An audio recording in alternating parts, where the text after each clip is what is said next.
tournament, you know the possibilities of who you're going to play with each passing round. Yes. For us, there were 15 possible teams that we could have played today when we got to Las Vegas. 15. Right? Isn't that crazy? And some of the other teams had a few less because of conference affiliations, and obviously, it was who you were playing, so we couldn't play Alabama or Maryland again, but we could have played anybody else in the field. So you can't scout. There's no way in the world that you can scout 15 teams before the tournament starts, right? I mean, you're completely wasting your time. So, it's interesting for Michigan because they've got a guy who knows us, who's got a pretty good head start on what's going on. And for Gonzaga, it's kind of okay. You got back to the hotel last night, 10 o'clock, start eating dinner and start, ripping through some film. So that's going to be an interesting one, I think, for both teams. And obviously Justin Joyner knows us a little bit, but doesn't know our personnel necessarily. So that's another factor in this tournament that I think is very interesting, Mo, is, for as much preparation that goes into getting your team ready for a game, and usually in these events, we know we have one assistant coach working on one team, one assistant coach working on the other team. And then, okay, this team won. This is the scouting report we're going to have. But in this one, you just don't have any idea. So that as quick a turnaround as we've ever had since I've been doing this to turn where you've got less than 24 hours to get ready for an opponent. Especially in a team that is just so skilled offensively and runs a ton of actions, right? So it's going to be, kind of one of those deals where you're going to have your built-in defensive principles. You're going to have to lean on those. Stuff you put in August, stuff you put in September, right? Those things matter. And then also, too, and I've heard Huey say it, and I'd say the same thing, you guys have all played AAU games. I know it's different, but you know what I mean? Played 3 games in a row your entire life. You're fine. Be ready to go. You're on national television. There's NBA scouts here, right? And they have the same disadvantage you do, right? As far as, okay, and you mentioned the same former St. Mary's coach, but I think it's one of those kind of fun situations. I like playing it. Like when we played in Maui, we're just all right, we're going to rely on what you got and play. But it is something that has to be kind of factored in because we are really good at scouts, right? We are. That's our program has been known for that. Coach Few, and especially the B Mike and Stephen Gentry are really good at breaking down film and making it really simple for guys. And then we're multi-layered on our defensive coverages. But those are things that you put in August, September, October, and for real. And you can see the teams that don't do it very good, that are not very, you know what I mean? And they get into certain situations where they have to trap ball screens or they have to go under on the second one and then, show on the third one and they can't do it. We can do those things. So I think our guys are prepared, but it is interesting, 3 games in 3 nights. And Mo, one thing too that we haven't discussed is the prize money, right? Every team that came, $1 million goes to the school's NIL. Now we're playing a championship game. The winner's going to make an extra $1 million. The loser is going to take home an extra $500,000. So even if you lose, and there's still money coming into your NIL kitty. But do you talk about it as players? Like how much of that? Because we haven't dealt with that at this level, right? I mean, it's not like, okay, hey, in the NBA, and I know that the salaries have gotten ridiculous, but back in the day, it's like, okay, there's going to be a bonus for winning the NBA championship. Let's go win this thing. We haven't ever dealt with that at the collegiate level. I'm curious. I didn't hear any of the guys talking about it too much today, but if it's any part of a discussion. Yeah, no, it's got to be, something that I don't think it's being discussed, but that they know about it, right? You know what I mean? I don't think Coach Few and the staff's going to bring it up, but it's something that they're going to read. It's like those, when they say, "Oh, I went media free," it's like, no, you didn't. Like you can tell yourself that, but you're hearing what everybody's saying. You can you can limit it, but you have an idea what people are saying about you and what they're saying about the tournament. So I'll be curious to see if we come out, I guess, nervous. I don't think so. Our guys have done a good job so far in playing, big time games, and especially our big lefties inside have been, big time game performers. But it's also, one of those situations if a guy, in the 8th spot or something's like, hey, man, I might make extra $10,000 if we win this, all right? I better make this corner 3. Well, and it's like just stuff that's new that we haven't seen much of. Hey, second time that we're playing Michigan ever, and it's the second time we played them in a championship game. Back in 2020, we met the Wolverines down in the Bahamas, playing for the championship. That was Juwan Howard's kind of like breakout tournament. Remember, it was his first year as head coach, and they throttled everybody. They got us by 18. It was 82-64 in that championship game, and he was the darling of college basketball for a while there. So this will just be the second time that we've played Michigan, both times in the championship game of the tournament, which is kind of cool. This is a weird one for me.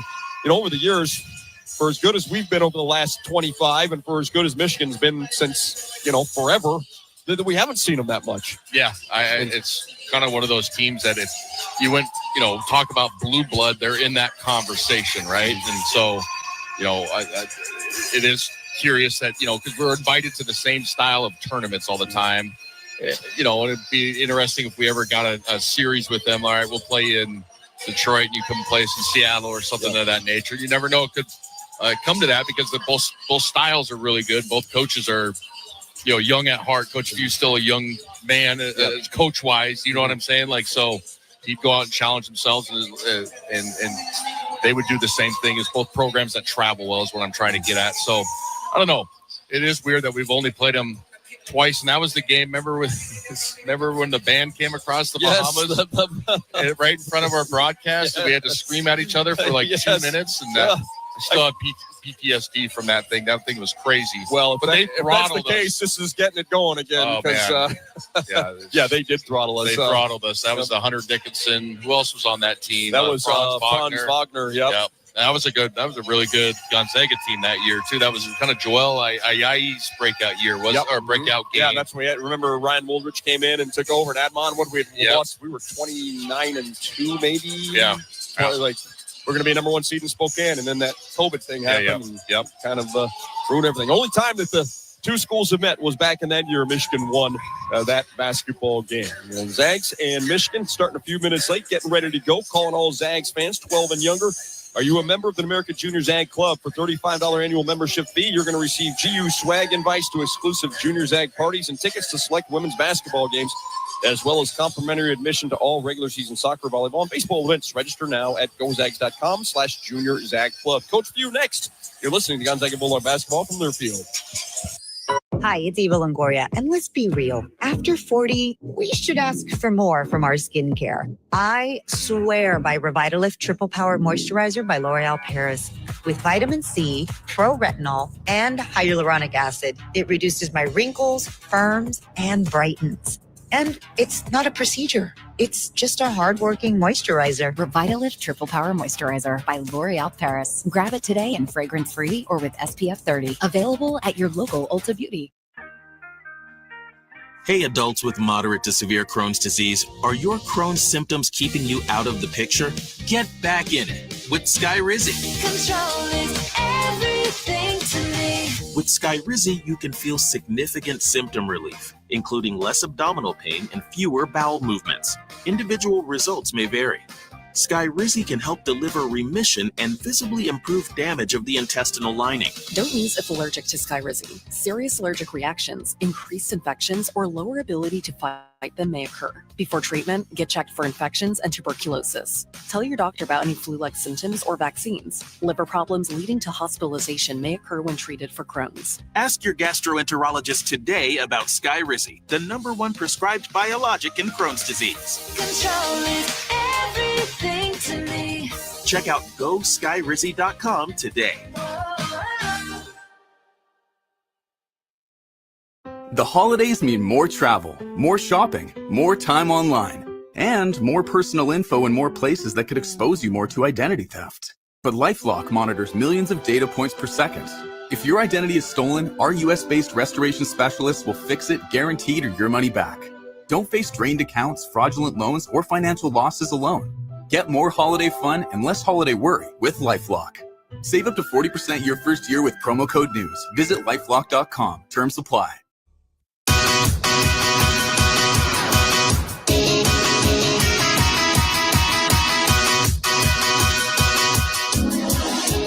Hey, we're back now on the pregame show with Bulldogs head coach Mark Few. And Mark, just another dominating performance. Did a lot of things really well against Maryland and found yourself in the championship game with another solid win. Yep. Especially got off to a really good start. Kind of took the game plan to heart, and everybody executed it. And we got a little bit off our plan there for a while, but then I thought the guys did just an incredible job in the second half, focusing on what made us successful in the first half and just letting the other stuff go, and really came out and played another great second half like we've done a lot this year. And Coach shot the three really well. We've talked about you've got a lot of guys that are capable, and it really came together last night. Yeah, hey, look, I mean, I think that's something that we need to continue to hopefully keep doing. I think that was one of the question marks for us on the offensive end. The guys have been putting a lot of reps in. The guys that made the shots are really good shooters. And, they had a lot of shots, I think, that popcorned out or were in and out. And they were due. They put their time in. But credit to the passers. They found them in the right spots and at the right time, and the guys stepped up and made them. Coach, another championship game in one of these Thanksgiving events, and it's great work getting here, and now quick turnaround and a great challenge in a Michigan team that's just been destroying teams here and has some really talented guys, a team that hits the glass really hard. They've put up a lot of good numbers. Yeah, and listen, man, what they do really good, they have the number one defense in the country, and what they do better than anybody is choke off paint points, and so that's really what our key is to creating great offenses. Our bigs are so gifted in there. So that's going to be a real key to the game. Can we still function in there? People will recognize the Mara kid from UCLA, 7'4", and long, and played him now a couple times over the years. But and they got Marez Johnson, who's 6'9", 260. They're playing a three-man, one of the better players in all of college basketball, and Yaxel Lendenborg. He's basically a four-man playing the three. They're a giant team. And so not only do they do a great job defensively, but then they're just incredible on the offensive glass. So I think those are the two big keys. All right, Coach, quick break. Back right after this. You're listening to Gonzaga Bulldog basketball from their field. Marsh McLennan Agency is a proud sponsor of Gonzaga Sports. When it comes to insurance, how hard does your team really work for you? At Marsh McLennan Agency, we do the shopping for the right insurance carrier, ensuring you get the right coverage tailored to your needs. Our local experts are dedicated to providing personalized service backed by the resources of Marsh, the global leader in insurance. Visit MMANorthwest.com and get started on finding a better insurance coverage for you. Go Zags! The season is heating up, and ICCU is proud to be a sponsor of Gonzaga University Athletics. From tip-off to the final buzzer, from the first game to March's biggest moments, we're cheering on the Zags and supporting fans every step of the way. With powerful digital tools, local service, and a commitment to community, ICCU is your financial partner, on and off the court. ICCU, looking after your daily balance. Let's go, Zags! Support Gonzaga basketball through NIL. Zags Collective is the leading NIL collective supporting Zags student athletes through name, image, and likeness. Zags Collective creates opportunities for student athletes to engage with the community and grow their brand. Plus, you get access to autograph sessions, exclusive events, and more. Become a member today. Go to ZagsNILCollective.com and get started.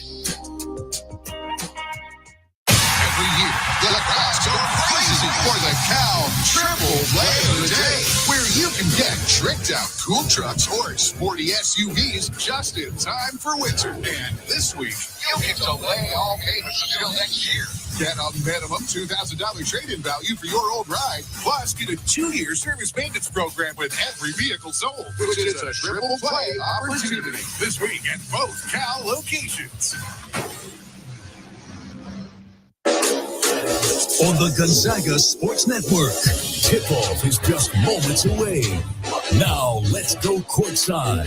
Alongside Adam Morrison, here's the voice of the Zags, Tom Hudson. We stand by for just a second as they wrap up the anthem out in Vegas. Chase Williams here with you in the Learfield Network studios. Of course, Zags and Michigan coming up just moments away at this point. Should be a great one for the Players Era Championship game, as it's been a great tournament and two of the best teams. They've dominated their games thus far, facing off here tonight in Vegas. An absolutely fantastic matchup here after what was a great game just a little bit ago. Before us, going a little bit long, Kansas comes back from down double digits to take down 17th ranked Tennessee. It was that third place game. Ends up going the Jayhawks' way. Anthem now over. We ready to send it out to Vegas. Let's take it away, Tom. Jace, thanks so much. Yeah, it's the Zags in Michigan for just the second time meeting on the hardwood. When we come back, it's time for basketball and $1 million first place check on the line. We come back. We've got our starting lineups, most keys to the game, and our opening tip coming your way next. You're listening to Gonzaga Bulldog basketball from Learfield. Hey fans, I know you'd do anything for a win on game day and an ice-cold Bud Light. Because whether you're tailgating in the parking lot or parked on the couch, sitting on your lucky stool at the bar, or standing in the fan section all game long, the clean, crisp taste of Bud Light turns a win into a win-win. And there's nothing easier to enjoy than that. Bud Light. Easy to drink, easy to enjoy. Enjoy responsibly. Anheuser-Busch Bud Light Beer, St. Louis, Missouri. We care about your safety. If you need to break ground on a new outdoor project, be aware that buried electric and natural gas lines can be anywhere. It's the law to call 811 at least 2 business days before you dig. Spray paint white lines showing your dig zone, and a crew will mark the utility lines. Mark accuracy zone is within 2 feet of the mark, so always hand dig to expose the line first. Call 811 before you dig. The service is free for residential customers. Avista, we just want you to be safe. Living a healthy, happy life is built on a foundation of good habits, wholesome foods, plenty of sleep, regular exercise, and for women, a breast cancer risk assessment by age 25, and annual screening mammograms beginning at 40. Our convenient Spokane area locations make scheduling your mammogram easy. Schedule your exam today. Call 509-455-4455 or visit www.inlandimaging.com/appointments. Look, I'm not going to tell you have to have a Camus Rewards card when you come to Northern Quest. You don't. You don't have to earn points on every dollar you spend here or enjoy prize entries, dining discounts, pre-sale concert tickets, and so on. Heck, you don't even have to receive free cash money for doing what you already do here. After all, free country, right? Camus Rewards for all the ways you play.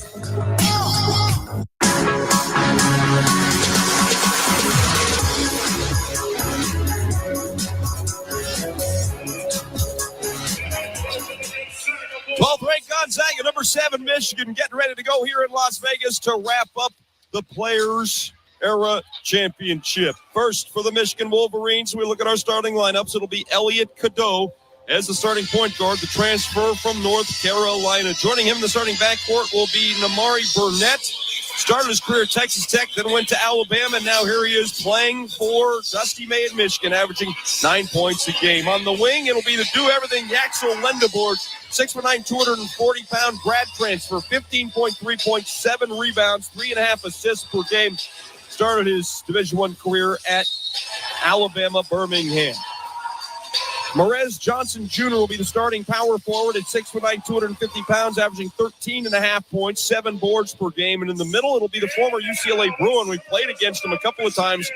Adai Mora, 7'3", 255-pounder, biggest player in Michigan history, averaging nearly a double-double, 9.7 points, 9.5 rebounds per contest. For the Zags, it'll be the same starting lineup that we've seen in all 3 games here in Las Vegas, with Mario Saint-Superi, the 6'3", 399-pounder out of Spain, getting the start at the point.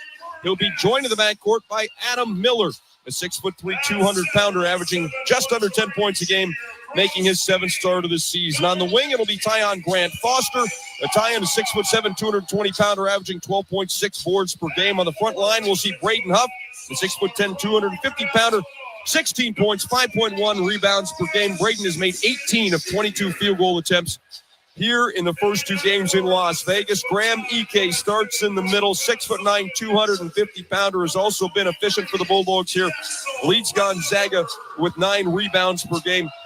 Also, the Zags' leading scorer, 17 points per contest. Cadeau, Burnett, Mara, Johnson, Lendeborg, the starting 5 for Michigan. Grant Foster, Ike Saint-Superi, Miller, and Huff for the Zags. Mo, keys to the game for the Bulldogs to get out of here undefeated, take that check back to Spokane, and feel really good about your trip to Las Vegas. Well, we talked about how great the front line is for Michigan, the length inside, so we got to get our lefties going in the post. When they're the most productive, obviously we're the best at what we do offensively. Second is shoot the 3-ball well against a really good defensive team, holding teams to 34%.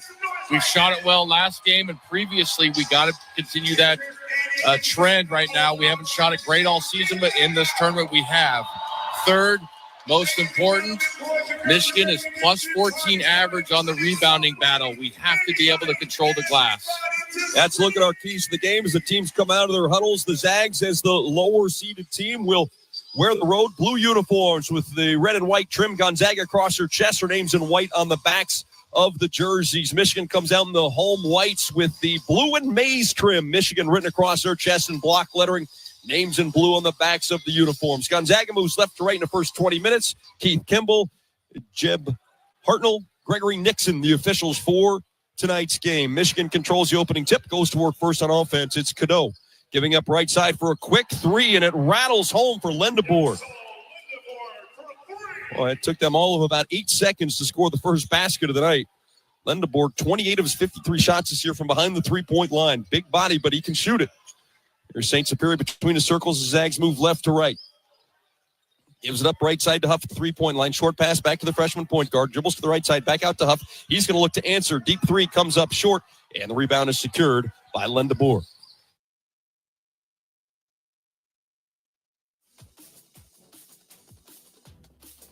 Lindeborg with it. Defended by Grant Foster. Gets a screen from Mara. Dribbles into the corner. Gives it up to Cadeau. Cadeau looks down low. Mara's got it there. Backing down Huff. Braden challenges. Mara scores over him. It's a quick 5-0 Michigan lead. St. Superior passes to Huff. Brings it into the front court. Braden picks up the dribble. Hands it off to Grant Foster. Top of the key. Gives it up right side to Huff. Huff dribbling into the paint on Mara. Kicks it back out. Miller shoots a three. Miller hits a three, and the Bulldogs are on the board in this championship game. Late double team on the second dribble right there. Good kick out by Huff. That's a good sign for Miller, who hasn't shot it great in this tournament. Here's a pass down low, a finish, and a foul. Merez Johnson Jr. scoring over Grant Foster. And he'll head to the free throw line. Zion's just late on that rotation. He's on the opposite side. You have to be in the split line there in that situation. He's guarding his guy out in the corner with the screen and roll. He's at the 45. There's no reason you got to give up the skip because that roll is wide open if you don't. And he was late on that, causing the foul and the N1 situation for Michigan. Johnson, 85% at the line. That one hits the rim, the glass, and drops for a three-point play. Nice offensive start for Michigan. They lead at 8-3. 90 seconds gone by here in the championship game in Las Vegas. Huff between the circles holds, gives it away to St. Superior, now to Ike at the top of the key. Short pass over to St. Superior, drives, gets to the rim, scoops it up, wouldn't go down, and the rebound is grabbed by Mara. Everything but finishing for St. Superior. And here comes another three, and that one rattles home. Lindeborg makes his second three of the game. It's an 11-3 lead for Michigan. Miller turns the corner, bounces it to Ike. Graham into the paint with it, gets his shot up. It comes up short, and the rebound is grabbed by who else but Lindeborg. He's doing it all here early. Into the front court himself, gives it up for Cadeau. Three from the left side, nowhere close. Rebound chased down the three-point line by Huff. Away to Grant Foster. Into the front court with a dribble. Tyon drives, spins, can't get up a shot. Passes it out to St. Superior. Now for Huff, top of the key. Braden dribbles to his left, can't get the hand off to Miller. Passes away to St. Superior instead. St. Superior turns the corner underneath the basket, bounces out to Grant Foster. Thought about the three, pulled it down. Gives it up to St. Superior at the three-point line. Now to Miller. Miller fakes the three, gets Mara in the air, drives, kicks. Ike's wide open. His three is on the way, wouldn't go down. And it's an easy rebound for Michigan as four Zags started to retreat. It's Burnett who comes away with it. Cadeau now, the transfer from North Carolina, back to Burnett in the corner for Lindeborg. Lindeborg, a little shake. Drives, had it poked away by Grant Foster. St. Superior comes away with the basketball. Zags trail by 8 early. Bounce pass intended for Grant Foster is stolen away by Cadeau. Cadeau on the run, has Huff to beat, flips it up and in, and it's an early 10-point deficit for the Bulldogs. Coach Few. He's exactly right. I'm just going to say it. You got to throw the ball ahead. He's motioning to Mario. Throw it early. He waited too long to make that 2-on-1 pass, and the defender read it, but that's a throw ahead and get it back, and then you lay it up. Early 10-point deficit for the Bulldogs here. Michigan is off to a red-hot start. The Wolverines hit 5 of 6 field goal attempts, while the Bulldogs have gone 1 for 5 to start. 8 consecutive points scored by Michigan to take this early lead. Similar to the last time we saw the Wolverines.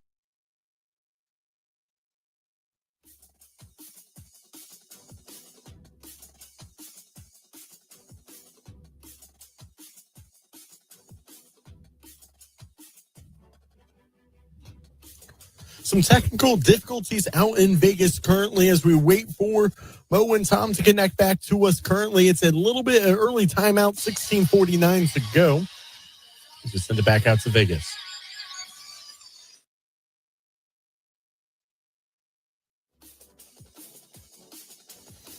Or maybe not quite. Looks like a little bit of a connection issue still there as it's an early trail for Michigan. As Michigan leads at 13-3. Take a quick.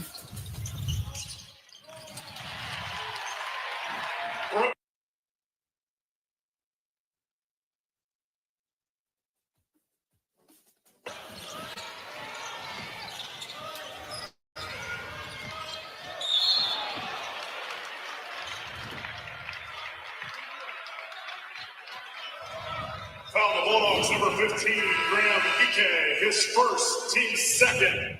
And we'll send it back out to Las Vegas now as Michigan leading at 13-5. It seems like we got Tom and Mo back. Yeah, we are back here in Las Vegas, 16-19 to play. Bulldogs trail it by a score of 13-5. Michigan, Lendenborg almost traveled with it. Now we'll shoot a three over Grant Foster. It's off the mark. Tyon chases down the rebound. Bulldogs will push the action. Grant Foster into the front court. Picks up the dribble. Quick flip in the paint. It's Ike. A little fadeaway block from behind. It was Johnson who swatted the shot. Now it's knocked away on the fast break. Nice play by Adam Miller as Ronnie Gale Jr. had just checked in. He was running the fast break. Miller poked it out of his hand. So we've got a break here in Las Vegas. Michigan with an early 13-5 lead. You're listening to Gonzaga Bulldog basketball from Learfield. Marsh McLennan Agency is a proud sponsor of Gonzaga sports. When it comes to insurance, how hard does your team really work for you? At Marsh McLennan Agency, we do the shopping for the right insurance carrier, ensuring you get the right coverage tailored to your needs. Our local experts are dedicated to providing personalized service backed by the resources of Marsh, the global leader in insurance. Visit MMANorthwest.com and get started on finding a better insurance coverage for you. Go Zags! Steel deals are happening now. From instant savings on select power tools to free battery offers on some of our most popular battery sets, you can enjoy great deals and do it all with Steel battery. For more details, shop online or in-store at your local Steel dealer. Offer valid for a limited time only on select items of participating dealers while supplies last. Anyone who works for themselves has the toughest boss on the planet, a real taskmaster with no respect for nights or weekends. Still, it doesn't have to be lonely at the top. Wheatland Bank makes running a business seamless with a careful mix of personal service, deep resources, and the latest tech. After all, you're only human. Unlike that bully whose name's on the door, you're 5-star Wheatland Bank. Relationships you can count on. Member FDIC, equal housing lender. Nothing is crazier than the kennel. Oh my goodness! The one-handed dunk for tied at 63! What a play by the Bulldogs! Let's go back courtside. Here's the voice of Gonzaga basketball, Tom Hudson. Tom Hudson, Adam Morrison with you here in Las Vegas at the MGM Grand Garden Arena. Zags played all three of their games here. They're also playing games over Mandalay Bay. Zags off to a slow start here, Mo. Michigan's 5 of 7. The Zags are just 2 of 7 and still trying to find their footing. Yeah, we got to do a better job defensively, getting back in transition, and then simple rotations. They got some length inside, but offensively, you can just see the length that they show around the rim. Graham Ike has a simple turnaround, and the guy from behind comes and swats it away last possession. So something we preached during the pregame is the length on the perimeter. It's not just always length inside. It's bothersome when you have guys that can peel off their own offensive player and go help defensively around the rim. Michigan inbound out of the timeout. Johnson has it at 3-point line, gives it up to Gale. Gale drives, he scores, and a foul is going to go against the Bulldogs. Let's see who it is. Braden Huff, his first. Gale off the bench. Braden Huff, his first, team's third. Ronnie Gale Jr. Got him on the arm. Gale transferred from Ohio State. Makes the free throw. Transfer from Ohio State. Yeah. Like We've talked Auburn, about it. Alabama kid last night or the first night. Uh-huh. I know. I surrender, Bo. Yeah, exactly. Same here. Ike out top with it. Thought about a three, pulled it down. Gets a defender in the air now. Drives, gets all the way to the rim. Off the glass, a little too strong. Ball is loose. Last touched by the Bulldogs. That's one you got to have. That's a great dribble drive by Ike, but just blew the layup. On for Gonzaga, number 2. Substitutions coming for the Bulldogs for the first time tonight. Steel Venters, who knocked down all those three-point shots last night. 4 out of 7. He's made 8 of 15 in the tournament. He checks in for Miller. Also checking in is Braden Smith. Smith hounding Cadeau as he brings ball in the front court. Cadeau drives, leaves it for Mara. Mara throws it in. It's a tough finish. 18-5 Bulldogs, and the fans for GU are stunned here in Las Vegas. Smith gets the handoff from Huff, pulls up, misses the jumper from the right elbow, and a long rebound is chased down by Burnett. Burnett gives it up. It's Gale. Going working in Uchente, who's also checking in for the Bulldogs. Boy, Burnett went right at him and then spun and scored, and Michigan is making this thing look oh so easy in the first 5 minutes. Just getting manhandled defensively on our end. Venters off the Huff. Handoff, dribbles to the left side of the floor, passes to Smith in front of the Michigan bench. Ike sets a screen for Smith. He gets all the way to the rim, but doesn't get up a shot. Now bounce it to Huff in the paint. Huff's shot is up and in. Mara came over to challenge it late. And Braden got it to go. He has 4. Much needed bucket. Obviously, we got to string together a couple stops here. 20-7 is the score. Cadeau brings it into the front court. Gets it to Mara. Mara dunks. Hangs on the rim. And, yep, I was going to ask, are they going to get him for technical or not? He hung on that thing and he pulled down, up, too. Yep. It's the chin up that they call. They allow you to swing, like, on the rim for safety reasons, which I think is a terrific rule. But once you do a chin up, they call it's automatic. There's nobody close to him. Yep, and then he chinned up. Yep. At the line for Gonzaga, Steel Venters. Steel Venters will step to the free throw line for GU. Did Graham get one of those this year? Or Izzo did. Izzo did, yeah. Yep. So it's a simple rule, and it's something that thank goodness we get it, right? The way we were struggling offensively. But just terrible defense on that pick and roll coverage. I mean, it was a simple, split pass down the middle, and there was nobody in the paint. I think maybe we're going to have to stay in the gaps a little bit and live with it. They make some threes or at least get some late contests, but the last few possessions been layup and dunk. Graham Ike checks out Jalen Worley in for the first time. Smith across half court, gives it up to Worley, top of the key. Jalen passes left side to Innocente. Innocente holding over there, now gets it to Huff. Huff will jab step, now shoots it over Mara. It's no good. Rebound secured by Gale. Gale in the front court to Lendebourg. He looks to Mara. Mara high post, right side. Huff trying to hold his space. Mara spins, uses a glass, and scores. That's a 24-8 lead for the Wolverines. Smith in the front court to Huff trailing. Huff just holding out there. Can't get the ball to anybody. Now is able to get it away to Worley. Worley bounces back to Huff. Huff defended by Mara. Pass out to Smith. Sets a screen for Braden. Pass back out to Huff. Huff wide open. Fires a three. That won't go down. Worley tips it out. We've got a whistle, and that's a foul against Worley. That was a clean box out by both players. Just play on. Again, it's tipped out. It's a free ball. Yeah. Michigan shooting 10 for 12, 83% to start the game, 2 of 4 from downtown. Obviously, if they stay at around this clip, this is going to be over by halftime. And I hate saying that, but we got to start stringing together some stops. 10 out of 12, 3 out of 12 in comparison for the Bulldogs. Into the front court with the dribble is LJ Kaysen, who's checked in for the first time. Also on the floor, Trey McKinney, the outstanding freshman. McKinney catches and fires at three, won't go down. Huff has a rebound, hands it off to Smith. Smith flying down the floor into the front court. Beautiful bounce pass. Worley throws it down with two hands. The Bulldogs cut the lead to 24-10. Gonzaga going to a zone here. I like it, a 1-3-1. Here's a three, and it's good for Cheddar. Just checked in off the bench. A 6'8", 230-pounder.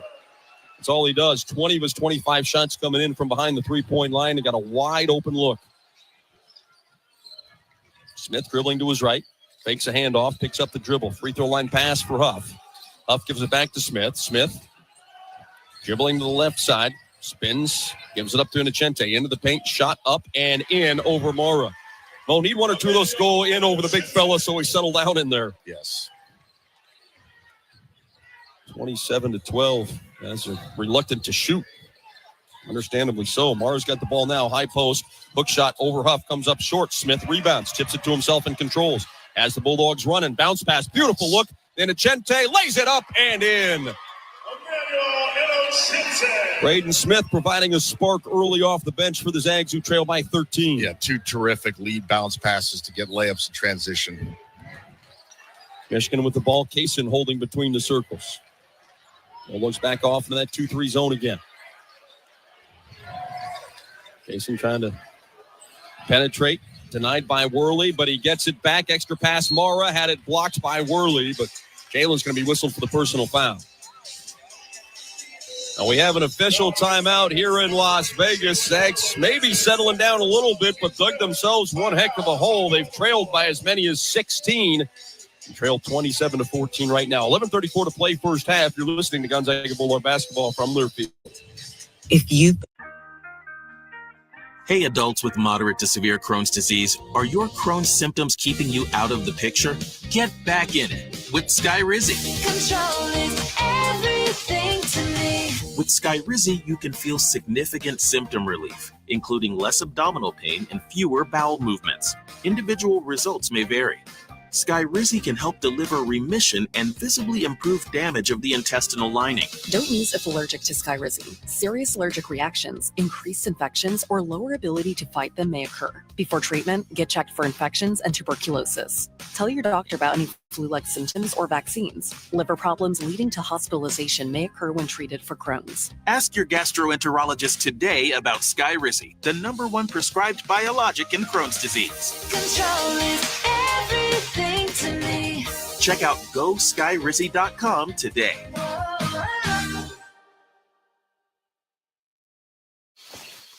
Ah, the sounds of the season. Respiratory season, that is. As we age, our immune systems weaken, leaving us at higher risk of getting really sick.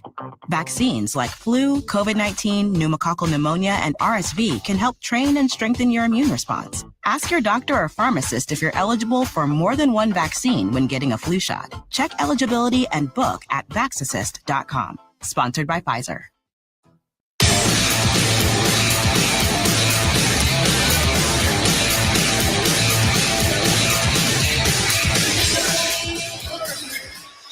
Michigan off to a red-hot start, has hit 11 of 15 shots. The Bulldogs are 6 of 15, and Michigan has raced out to a 27-14 lead here, 11:34 to play first half. Let's take 10 seconds for station identification. You're listening to Gonzaga Bulldog basketball from Learfield. Your home for Gonzaga basketball. KFOO 96.1 FM Opportunity, an iHeart radio station. Now the Bulldogs, after a 2-for-7 start, have gone 4 of their last 8. And Mo, you're kind of in this situation, I think, if you're the Zags. I mean, it's kind of a joke, but it's also true. The start was so bad. I mean, the good news is there's still 11 and a half minutes left in the first half, right? It happened so quickly. There's still 31-plus minutes to get this thing sorted out. Yeah, you got to have a little 6-0 runs. Obviously, help with Michigan. With Michigan miss a shot, but that's partly to do with our man-to-man defense was so bad to start the game. So let's see if we can get this turned around a little bit. Mara, the big Spaniard, misses his first free throw, came in at just 40% on the season. Again, played 61 games, averaged 5 points a game in 2 years at UCLA.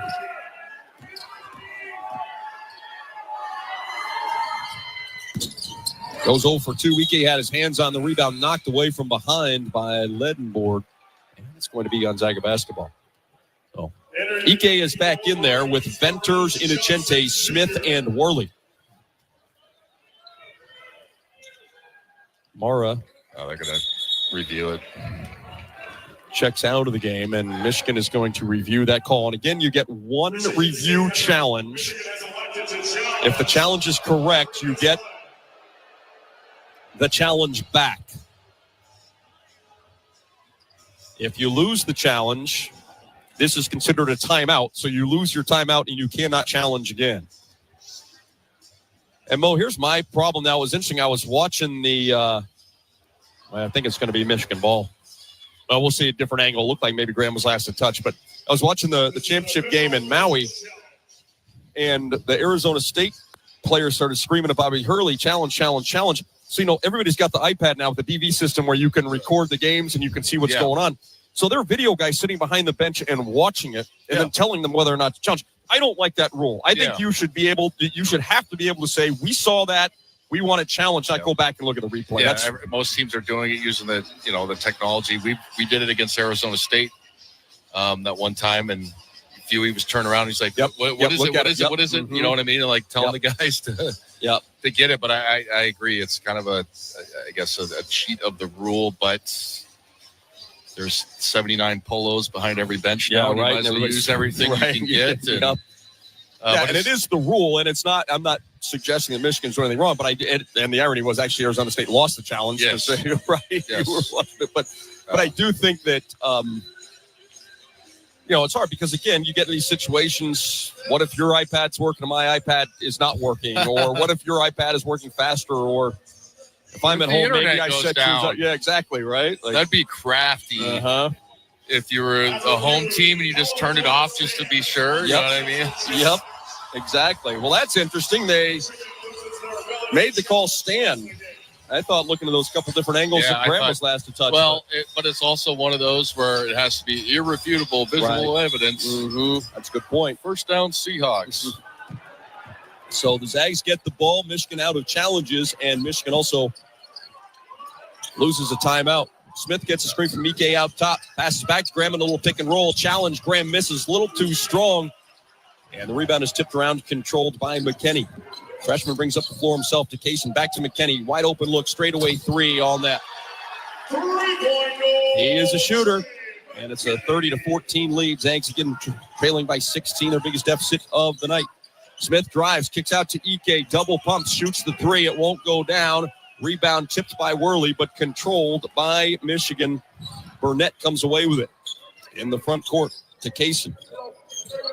Michigan dominating the glass, dominating the offense, dominating the scoreboard. Another three is on the way, and that one is good for Burnett. Coach Few is going to call another timeout. It is 33-14 Michigan, and Coach Few calls a timeout. He wants to try to find something, anything to slow this thing down. Wolverines shooting 76.5%. They lead at 33-14. It's a 30-second timeout called by the Zags. We are going to keep it here. Visit Spokane, home of the Gonzaga Bulldogs. This busy city along the roaring Spokane River Gorge has it all: culinary, beer, wine, entertainment, and outdoor adventure. Whether you already live in the area or you're looking for a vacation, start planning adventures now. Go to visitspokane.com. Live like a Zag. So, Mo, if you're Coach Few, I don't know, man. I mean, we've tried the zone. I'm not saying you just give up, but I think some of it's on the players that got to fly around defensively and take some ownership of running these guys off the line. I mean, every three they've hit is kind of a good look. Rhythm. Right, yeah, it's a rhythm, and it's a little bit day late and $1 short on your closeout. So that'd be my message. Like, we got to play a little bit harder. And substitutions for the Bulldogs. St. Superior is back on the floor, replacing Smith. Grant Foster has come on for GU. And Achente still out there. Had the ball briefly, gives it up to Grant Foster. Now here's Steele Venters coming off a screen. Bounces it back to Ike. Ike wants to go to work on Johnson. A little fadeaway, misses, comes up short. Graham wanted a foul call, not going to get it. He's been settling for some fadeaways, Mo, and struggling offensively. 0 for 7. One and done for us offensively, too, every time. Nobody on the glass. Lendeborg trying to back down. Inocente picks up his dribble after Manuel poked it away. Pass back out. Burnett had it briefly. Gives it away. Gets it right back. Tries to dribble behind his back. Loses the basketball. Diving on it is St. Superior to force a tie-up. It'll be Gonzaga basketball. All right. There's some fight and some grit right there. Good defensive stand by Inocente there to knock that ball loose. And then St. Superior to get on the floor. So, again, we got to go on the 6-0, 8-0 run to climb back into this game within striking distance, but we cannot allow another flurry from Michigan. 8 Wolverines have scored as they've opened up this 33-14 lead.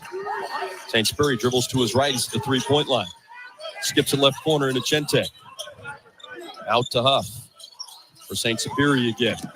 The one with the left hand to the wing. Switches to the right. Gets into the paint. Wraparound pass intended for Huff. He catches and scores off the glass. Beautiful feed from St. Superior. Kept his dribble alive in the paint. Finally found the angle for the dump off. That's the lead to 17. Huff has 6 points. Cadeau misses a three-point shot. Ball tipped right into the hands of Michigan's Lendeborg, and then he leans in and draws the foul.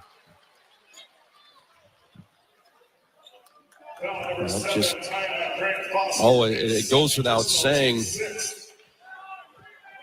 you have to rebound misses when you're down by 17 points. And you can't keep giving them opportunities. I mean, you're already being out-rebounded by 8. It's 13-5. It's my key to the game. The most important one is winning the rebound battle in Michigan right now. It's just absolutely pushing us around at every facet. And like you said, when you're down, it's got to be one and done defensively. You got to secure the rebound and head the other way. But Michigan's just got so much strength and size at every position. Just look at this club right now. The only guy that looks undersized is their point guard, number 3. He's a stocky kid, right? He's 6'1", 180. Yeah. Both free throws good for Lendeborg, who has had a nice start. 8 points. He's knocked down a couple of threes to go with those free throws. St. Superior retreats with the dribble. He's being hounded by McKinney. Gets a screen from Huff. Bounces it back for Braden. Lendeborg almost knocks it away. Braden spins away from a double team. Gets out to Grant Foster. 8 seconds to shoot. Tyon retreats with the dribble. Fires the 3 and hits. 35-19 is the advantage for Michigan. Dribble with the basketball is Gale. Short pass out to Johnson. Dribbles to his right. Hands it off. It's McKinney again. McKinney to Cadeau. Deep 3. Straight away. And he hits it. Michigan cannot miss. And Cadeau is not a great three-point shooter. And took that one from 4 steps behind the line. Grant Foster almost turned it over, able to get it away to Nchente. Now back to Grant Foster. He wants to go to work one-on-one with Gale. Here comes a whistle and a foul. It's going to go against Gale. Boy, the Wolverines doubling up the Bulldogs. I mean, Mo, it's borderline ridiculous right now, and we've been on the other side of this where the Zags have just been unbelievable. Yes. I mean, Michigan right now, 14 out of 19. They've hit 6 of 10 threes. They're just firing on all cylinders, shooting with a lot of confidence, obviously knocking them down. Venters looks to inbound, flips it into Huff. Huff going to work on Maru, checked back in. Quick shot up over the big 7'3" transfer from UCLA. It wouldn't go down. Lendeborg driving, just barrels his way through Venters, kicks it in the corner. Extra pass out for another 3. Halfway down, pops out. 2 Wolverines fight for the rebound, and the Bullers going to get a break. Johnson and Lendeborg both had their hands on it. Like you said, that was halfway down. Huge break for Gonzaga. 38-19, Michigan continues to dominate this basketball game in Las Vegas. We're going to take a break. We're back after this. You're listening to Gonzaga Bulldog basketball from Learfield. At Papa Murphy's, we hand make delicious pizza from scratch every day so that you can bake it to perfection in your oven just the way you like it. Introducing Stuffed Mondays. Every Monday, get any large stuffed pizza for only $16.99. That's over 4 pounds of pizza, fresh from your oven, enough to feed the whole family. Papa Murphy's Stuffed Mondays. They make great pizza so you can make the pizza great. Offer available in store only. Call ahead to order. Look, I'm not going to tell you have to have a Camus Rewards card when you come to Northern Quest. You don't. You don't have to earn points on every dollar you spend here or enjoy prize entries, dining discounts, pre-sale concert tickets, and so on. Heck, you don't even have to receive free cash money for doing what you already do here. After all, free country, right? Camus Rewards for all the ways you play. At Western National Insurance, we're passionate about the power of nice. That's because nice isn't just a word. It's our way of doing business. It's about surpassing expectations, bringing kindness and decency to our work, and providing a helping hand when you need it most. And we've been putting nice first for more than a century. Find out just how powerful nice can be. Contact your independent insurance agent today and ask for Western National.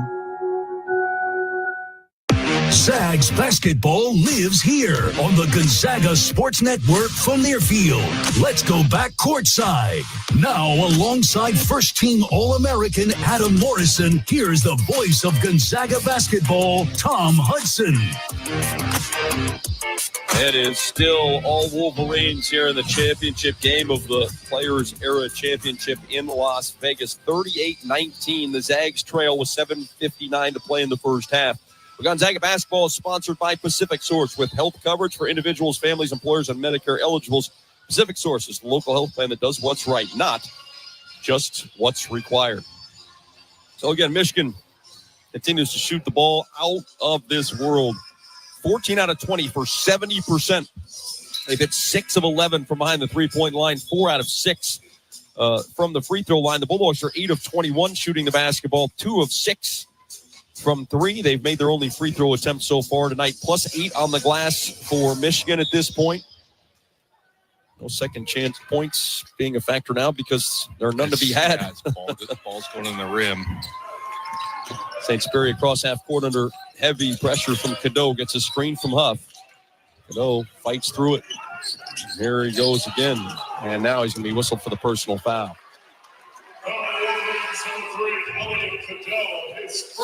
So number 1 on Cadeau.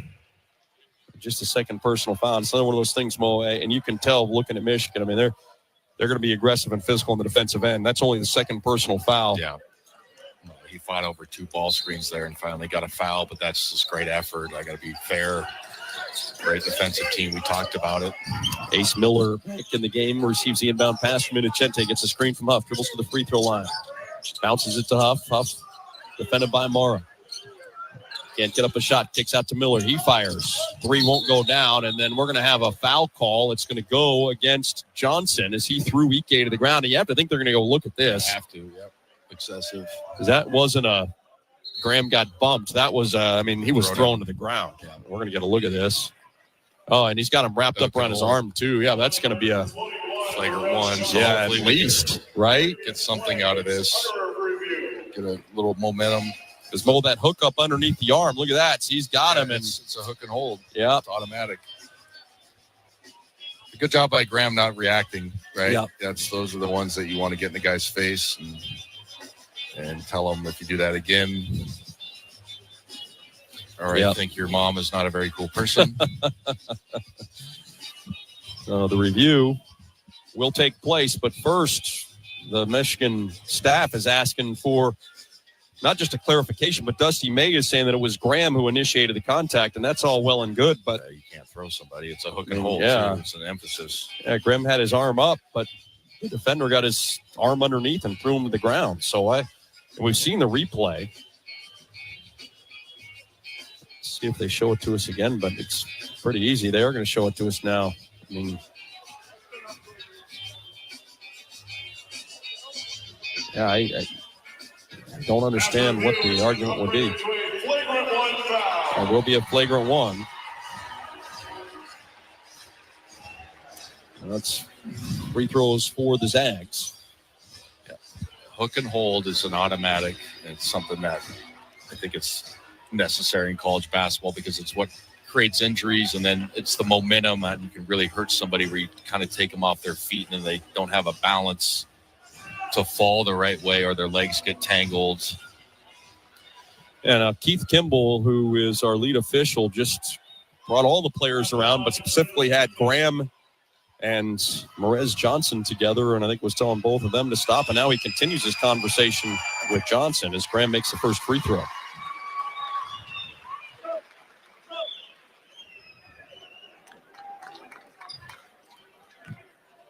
Well, for Graham, that is his first point of the game. He started 0 of 7 from the field.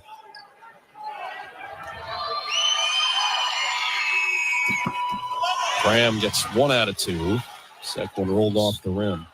It's completely out of rhythm early in this basketball game. 0 for 7. 1 for 2. He's our best free throw shooter as well on the free throw line. St. Spirit inbound underneath the basket. Bounces it into Huff.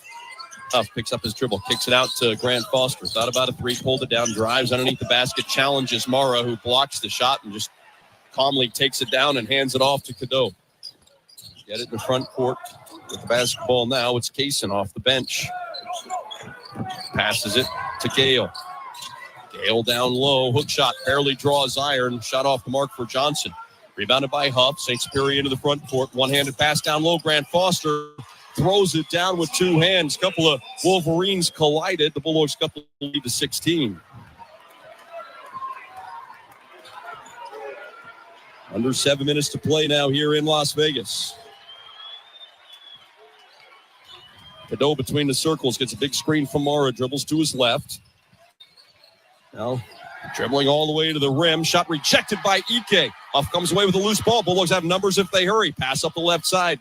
It's St. Superior with it. St. Superior bounces it for Huff. Almost threw it out of bounds. Braden just has to save it and kick it back out. Reposts. Braden's got it. He drives underneath the basket. Passes in the near corner for Miller. Out top Rike. He's open. Graham fires and comes up short. Barely draws iron. Mara comes away with the rebound. And this is going to be an offensive foul. That's an easy call. Roddy Gale with a head of steam just trucked right through Mario St. Superior.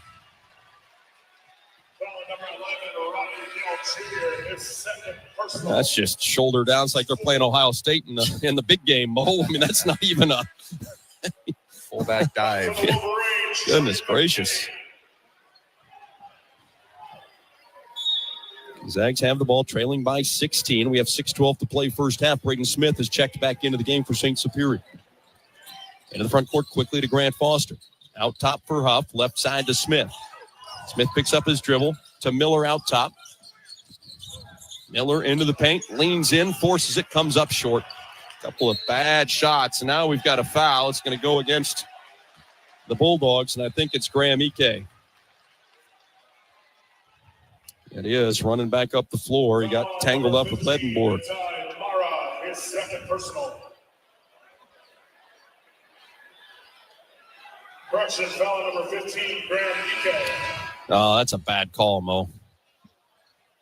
At the line, number 20. Ledenborg just slipped their thumb, and Graham got hands on him, but there was no. That's 10 guys running out after a rebound. And yep, I agree. I think maybe, though, once they saw that flagrant one, they're going to try to simmer it down a little bit. So Ike heads to the bench with his second personal foul, and the free throw is good. Zags, Mo have had this little stretch here where, quite honestly, they've had some opportunities to cut into this lead and just a couple of bad shots. And trying to draw fouls instead of just going up and score the basketball. Michigan, a great defensive team, is going to stay disciplined, stay down on their feet. 1 out of 2. 39-22 is the score. Grant Foster can't get up a shot. Double team comes. He's in trouble. Spins around. Just throws it up for grabs. Luckily to Huff. Huff to Smith. Back to Huff. The one-hander rattles around and drops. Braden Huff is trying his best to keep the Zags close. He has 8 points on 4 of 8 shooting. 39-24 is the score. 5.5 to play first half. Lendeborg has it. Looks to Mara. Mara back to the basket. Right wing. Spins, shoots over Huff. He misses. Rebound is secured by Worley. Worley into the front court himself. 1-on-4. He'll slow it down, and Kaysen jumps all over him. There's no whistle. Pass out to Miller. Miller gets a screen from Huff. Turns the corner. Passes back to Braden at the free throw line. Little one-hander is up and in for Huff. Back-to-back buckets for the Bulldogs. Big man cut it to 13. A nice little run. They're going to continue to get stops. Bringing the ball up the floor is McKinney. Miller pressures. McKinney pushes off. No foul call.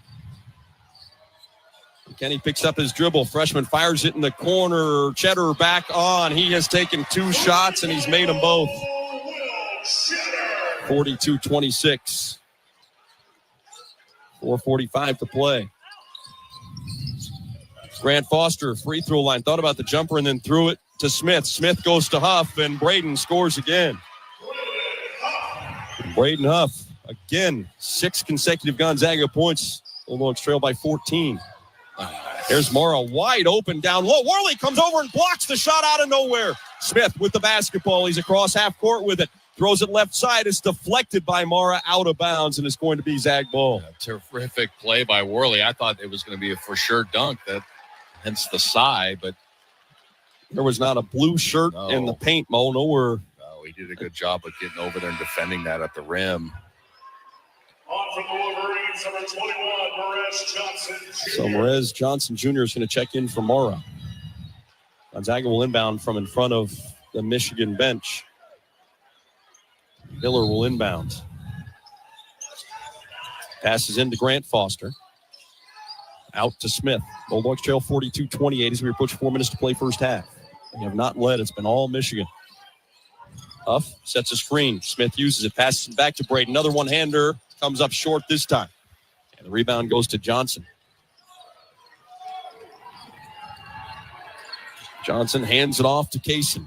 Kaysen back to Johnson, who is fouled by Braden Smith. And that's an easy one for Braden. Johnson was backing him down at 6'9", 250 pounds. First on Smith brings us to a timeout. We'll send Johnson to the free throw line when we come back from this break. Zags trying to find something, but it has been tough sledding. They trail at 42-28, 3:47 to play in our game's first half. You're back after this. You're listening to Gonzaga Bulldog basketball from Learfield. Hey, adults with moderate to severe Crohn's disease, are your Crohn's symptoms keeping you out of the picture? Get back in it with Skyrizi. Control is everything to me. With Skyrizi, you can feel significant symptom relief, including less abdominal pain and fewer bowel movements. Individual results may vary. Skyrizi can help deliver remission and visibly improve damage of the intestinal lining. Don't use if allergic to Skyrizi. Serious allergic reactions, increased infections, or lower ability to fight them may occur. Before treatment, get checked for infections and tuberculosis. Tell your doctor about any flu-like symptoms or vaccines. Liver problems leading to hospitalization may occur when treated for Crohn's. Ask your gastroenterologist today about Skyrizi, the #1 prescribed biologic in Crohn's disease. Control is everything to me. Check out GoSkyrizi.com today. With Black Friday savings at the Home Depot, you can get up to $1,400 off, plus get free delivery on select innovative appliances like GE Profile.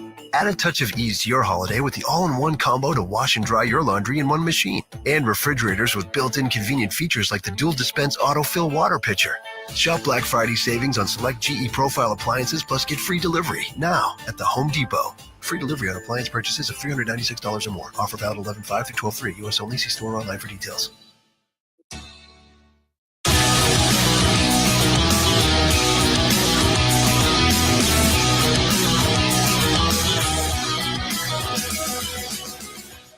Zags continue to trail Michigan in this championship game at the Players' Era. 3:47 to play first half, and it is a 42-28 advantage for the Wolverines. Bud Light, proud sponsor of Gonzaga Athletics. Easy to drink, easy to enjoy. And Mo, I was going to bring this up the last break. If you're a Zag fan, you're also kind of hopeful if you're going to get back into this game. Michigan's not going to shoot 74% all night. No.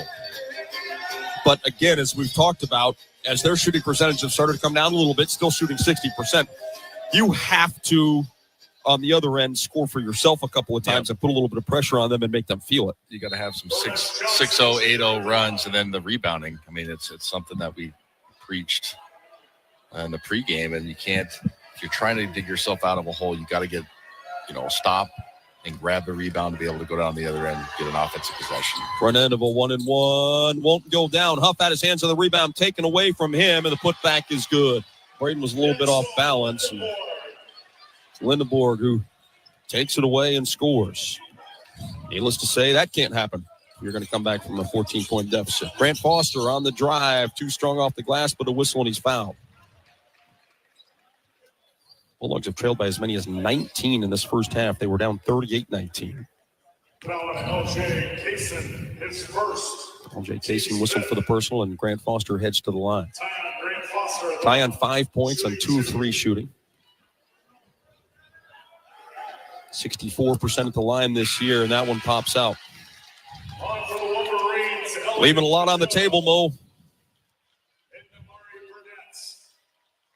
I'm not. Nope. On Friday, Thanksgiving, even though it's the day after, that's when we're having our feast. 1 out of 2 for Grant Foster. Are you a 1 plate or 2 plate guy? 2 at least. Yeah, you got to have 2 on Thanksgiving. Bulldogs trail 44-29. Into the front court with the dribble, it's McKinney. Gets a screen. Lendenborg. Lendenborg picks up his dribble on the near sideline. Passes it out to Johnson. Hand off McKinney. Fakes the 3, driving with left hand. Little push off. Step back jumper from the free throw line is good. It's pretty good defense. Yep. Just a stop and pop with a hand in his face from 17 feet. McKinney, the freshman, hits out of Flint, Michigan. Mr. Basketball in the state of Michigan, signing with the home state Wolverines. Miller with a head of steam, drives, lost the handle. It's off the backboard, and the Wolverines come away with it. They've got a 2-on-2 fast break, getting all the way to the rim and missing as Burnett. Bulldogs catch a break there, Mo. Ball's out of bounds. Steele Venters going to check in for Miller. Right now you've got Worley, Smith, Venters, Huff, and Grant Foster for the Bulldogs. Smith under pressure from Cadeau. Gets a screen from Huff. Dribbles to his right. Passes in the corner. Venters 3, a little bit too strong. Rebound again goes to Michigan. It's Johnson who comes away with it. They quickly get it up the floor. Lendeborg has it. Back out to Cadeau. Now McKinney. Right perimeter. Skip pass. Lendeborg is open. Venters closes out. 3-pointers off the mark. Huff has the rebound. Gets it away to Smith. Zags trailing by 17. Smith to Worley to Venters. Same spot. Same result. He missed it off the iron. Worley chases down the rebound. Out to Smith. Now to Huff. He'll shoot a 3. That one comes up short, and another rebound goes to the Wolverines.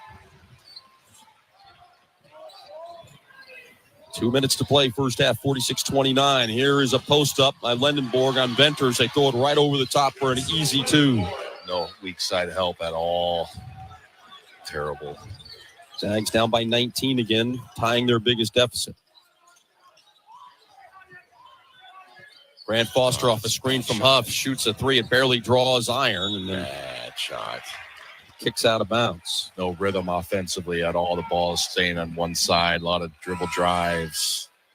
Coach Few immediately turns to the bench and gets Innocente back in, and we'll have Grant Foster sit. And I'm not trying to sound too negative, but I'm trying to obviously paint the picture for the people listening. It's just no offensive rhythm at all. No. And unfortunately, Mo, you get in a situation, there's not a 19-point shot to get you back in it. 100%. We've been trying to shoot 3 or 4 of those here. Hero shots. There's no look pass deflected. Venters comes away with a steal to Worley. Jalen brings him to the front court with a left-handed dribble. Wolverines get back defensively. Worley switches back to the right, gets a defender in the air. Shot is swatted from behind, and Michigan comes away with the basketball. Bulldogs have been stymied here. And this Michigan team that has dominated offensively in this tournament is dominating again here. 2 points away from 50. We look at this blocked shot. Well, I talked about it earlier. It's guys that come off, weak side or whatever. With that length, it's such an advantage to have, guys that can come off their primary defender, their primary assignment, I should say, and come defend the rim. And usually it's from a blind side. You can't see it as a shooter. And the board makes the front end of the 1-and-1. We talked about what a special player he is. That's his 14th point of the first half. And again, a tremendous story. He didn't start playing basketball until he was 15. He played in 11 total high school basketball games. That's crazy. Somebody missed the boat on that one. Yeah, and then a junior college All-American. His mom convinced him he should go and try to play JUCO, and he did. Looks like an NBA body to me, right? Yeah. I mean, I'd be curious to see where people have him, but he looks the part as an NBA 3, right? Yeah. 50-29. Bulldogs down by 21. Smith out to Huff. One dribble handoff to Venters. Venters tries to bounce it back to Huff. It's poked away and stolen. Here comes Michigan again. Lendeborg gets it up to Burnett. Burnett everything going the Wolverines' way. Boy, double pumped on that thing. He's laughing. As the lead is 53-29, under 30 seconds to play in the half.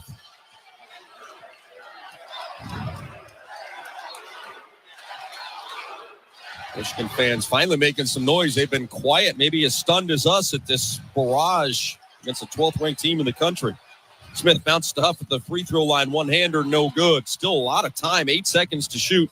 Going coast to coast. Shot partially blocked from behind, but Smith's going to be whistled for the personal foul, and Cadeau is headed to the free throw line.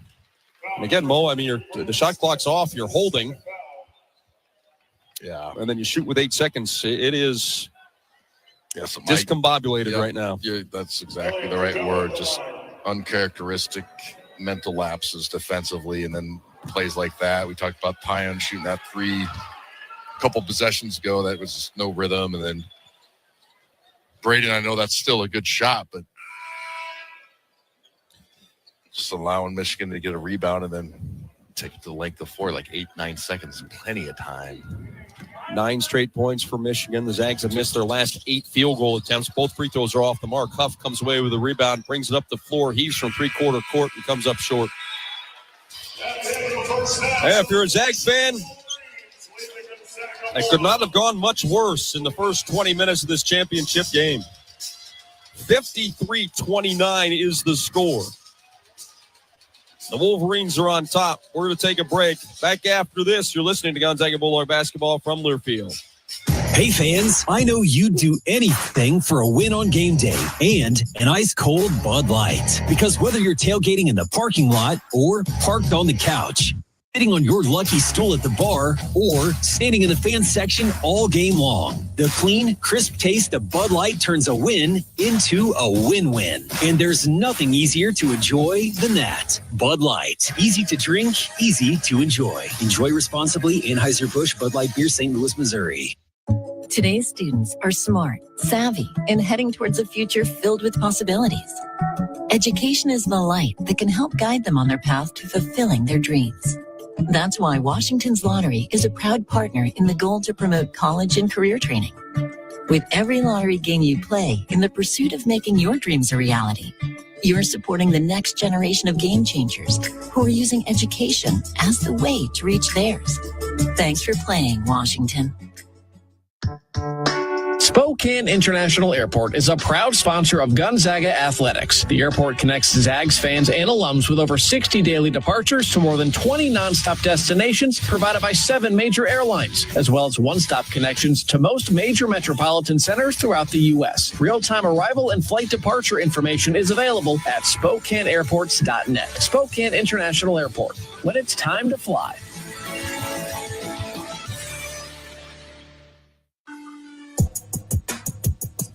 On the Gonzaga Sports Network from Learfield, welcome to the Numerica Credit Union Halftime Show. Numerica Credit Union. Life moves. Live well. Federally insured by NCUA. We'll bring you stats and analysis from the first 20 minutes, as well as a look at scores from around the nation. Now we head back inside the Learfield Network studios. Chase Williams here with you inside the Learfield Network studios. This is at the break. Gonzaga trailing Michigan 53-29 in the Players Era Championship game. A tough game so far through 20 minutes for the Zags as they end the first half with no points in the last 3:31. In that time frame, the Wolverines go on a 9-0 run, and they jumped ahead just like that. As we start to take a look at some of the highlights, you blinked and the game was 5-0 in favor of the Wolverines, but then it was a 3 that made a little bit of hope there for the Zags that they would have some hot shooting to start as well. Gives it up right side to Huff. Huff dribbling into the paint on Mara. Kicks it back out. Miller shoots a 3. Miller hits a 3, and the Bulldogs are on the board in this championship game. So that is how the Zags get on the board tonight, but then it just was more of an offensive pour-in from the guys from Ann Arbor. Next thing you know, it's 27-8 in favor of the Michigan Wolverines. And hopefully, it was a big-time dunk that the Zags were hoping would get things going a little bit. Outstanding freshman. McKinney catches and fires. That 3 won't go down. Huff has a rebound. Hands it off to Smith. Smith flying down the floor into the front court. Beautiful bounce pass. Worley throws it down with two hands. The Bulldogs up the lead to 24-10. And Worley with the dunk there. As you heard Tom and Mo talk a little bit about throughout the first half, it felt like a lot of the guys a little bit stunned as they came in playing against a very big Michigan team. But Worley had no issues, and later in the first half has a big-time block as well. Bulldogs trail by 14. There's Mara wide open down low. Worley comes over and blocks the shot out of nowhere. Smith with the basketball. He's across half court with it.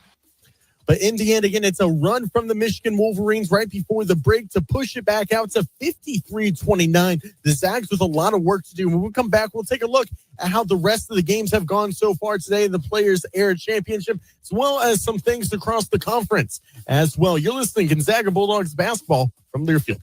Zag fans, whether you're fueling up before tip-off or celebrating the win after the game, Anthony's at Spokane Falls is your spot. Just minutes from the kennel, you'll find Northwest hospitality at its best. Wild seafood, local beer and wine, and stunning views of Spokane Falls. So gather your crew, bring your Zag spirit, and make Anthony's at Spokane Falls part of your game day tradition. Get your reservation at anthonys.com. Support Gonzaga basketball through NIL. Zags Collective is the leading NIL collective supporting Zags student athletes through name, image, and likeness. Zags Collective creates opportunities for student athletes to engage with the community and grow their brand. Plus, you get access to autograph sessions, exclusive events, and more. Become a member today. Go to zagsnilcollective.com and get started. Living a healthy, happy life is built on a foundation of good habits, wholesome foods, plenty of sleep, regular exercise, and for women, a breast cancer risk assessment by age 25, and annual screening mammograms beginning at 40.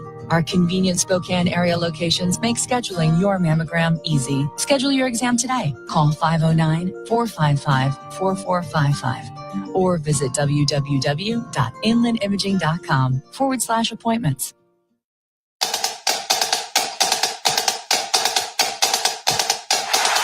Time for a check of the scores around the WCC and around the nation. Let's go to the network studios. Chase Williams here with you in the Learfield Network Studios. This is the Zags, Carroll, Michigan, and Vegas at the break. Your score 53-29. Time to take a look at how the rest of the conference and the rest of this tournament is going today. We start by taking a look at the conference matchups. One other game in action. It's Portland at home against Long Beach State. That one 35-24 in favor of Portland. 5.5 minutes to go before halftime there. Couple finals for you, including Washington State battling Seton Hall in the third place game down in Maui earlier today. It's been a weird Maui Invitational for the Cougs. They'll end on a sour note as they drop to the Pirates 75-61, your final score. Pepperdine at Fresno State today. They drop it 76-53. And then St. Mary's starts the battle for Atlantis against Washington State. And more importantly for them, a victory, 70-65, the final score there.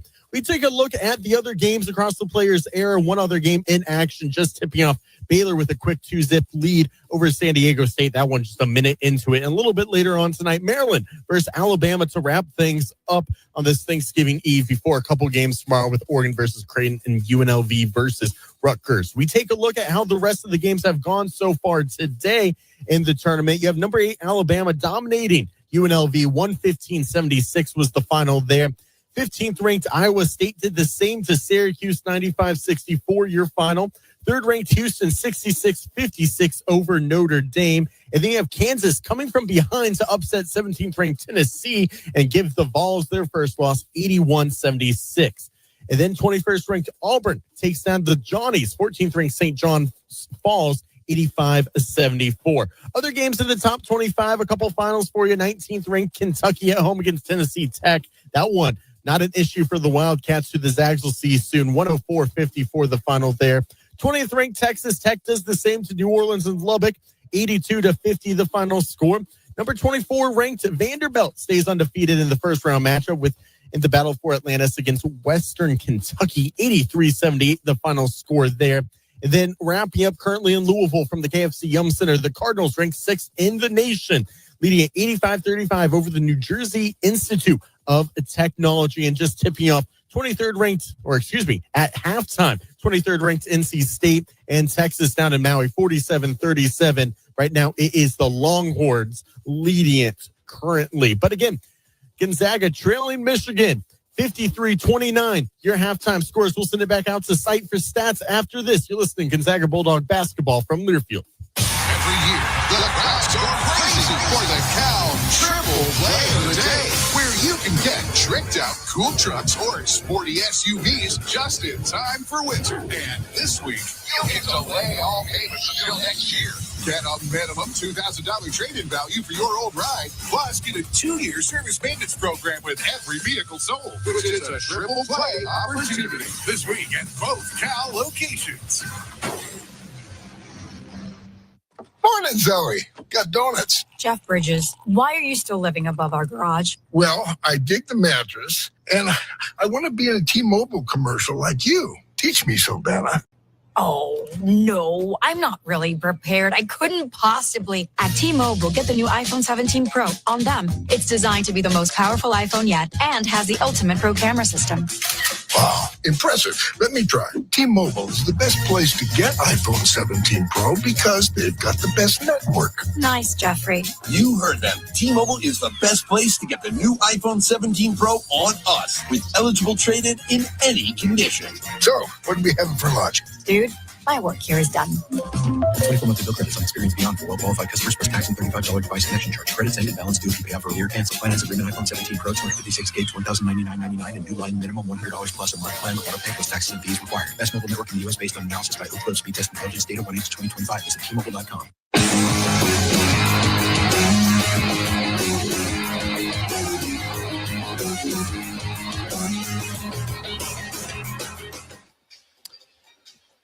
We are back in Las Vegas, where it has been all Michigan.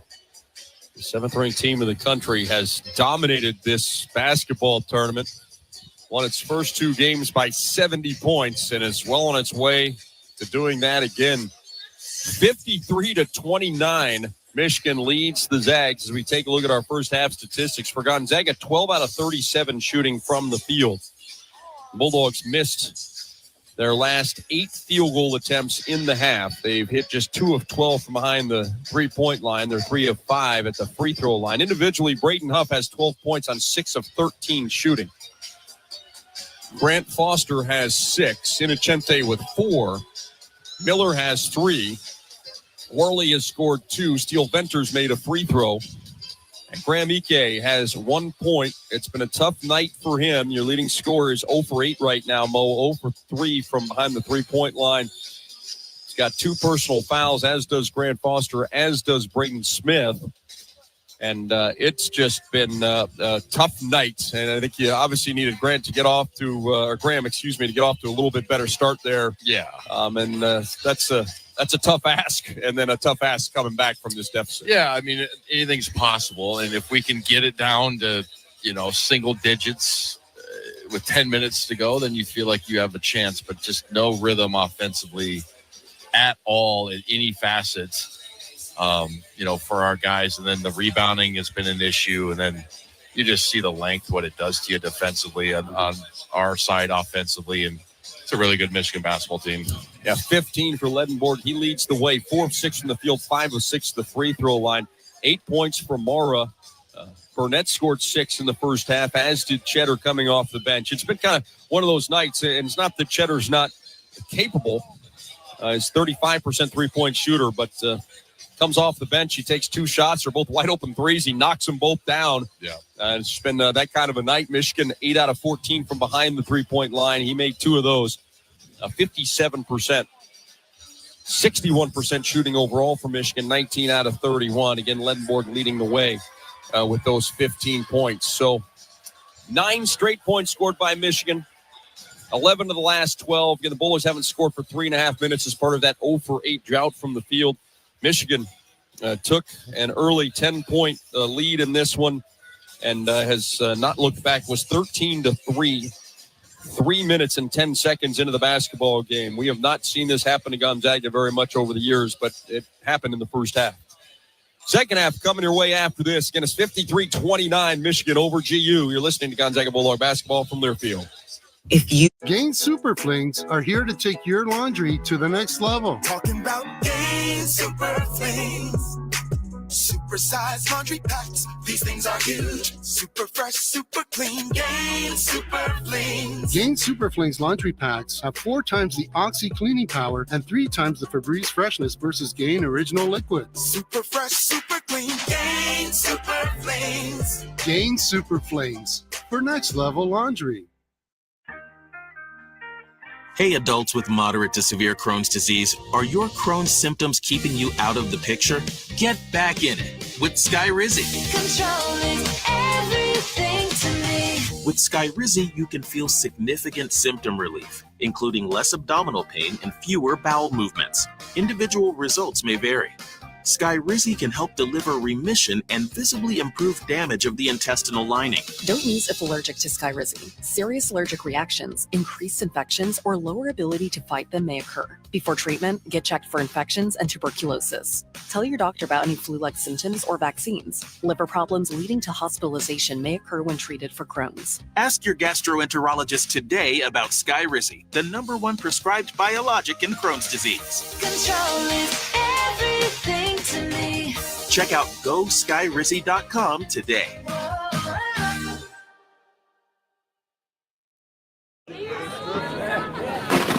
The 2026 Chevy Equinox is more than an SUV. It's your Sunday tailgate and your parking lot snack bar. Your lucky jersey, your chairs, and your big cooler fit perfectly in your even bigger cargo space. And when it's go time, your 11.3-inch diagonal touchscreen's got the playbook, the playlist, and the tech to stay a step ahead. It's more than an SUV. It's your Equinox. Chevrolet. Together, let's drive. Missouri.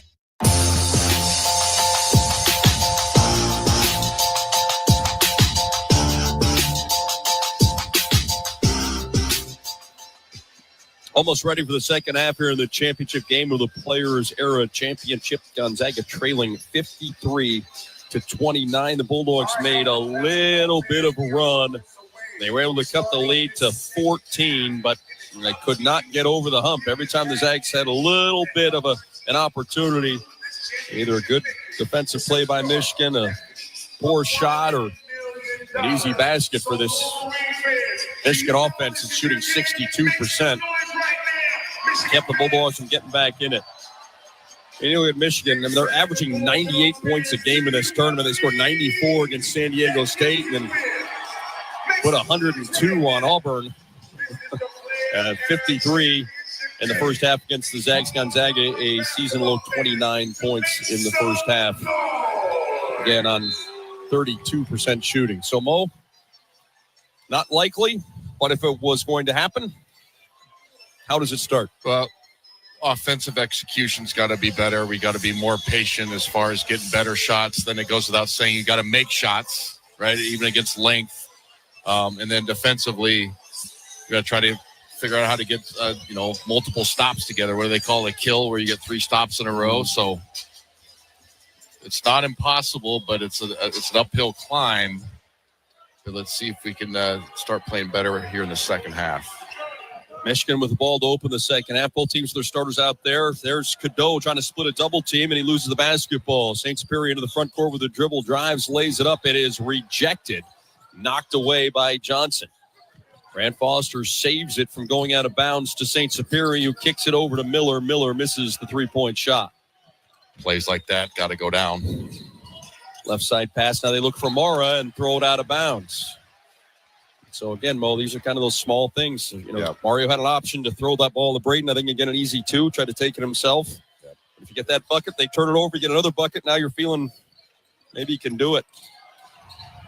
Cadeau trying to draw an offensive foul on St. Superior. A lot of the flop and didn't get it. Here's St. Superior driving with the left hand, cut off, gives it up to Huff from 14. Mara just easily swats it away.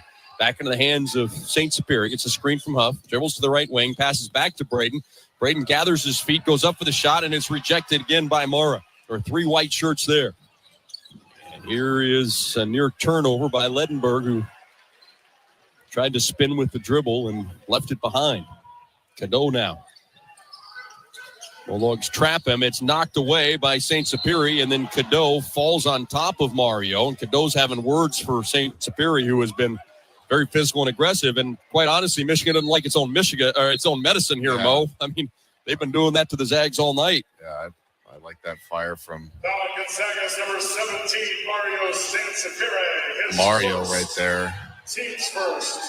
I mean, Cadeau's done that to Mario 8 or 10 times, and I'm not complaining about it. I'm just saying, I mean, they've played a physical style of basketball. So Cadeau was yapping at him earlier in the first half, trying to get under his head. So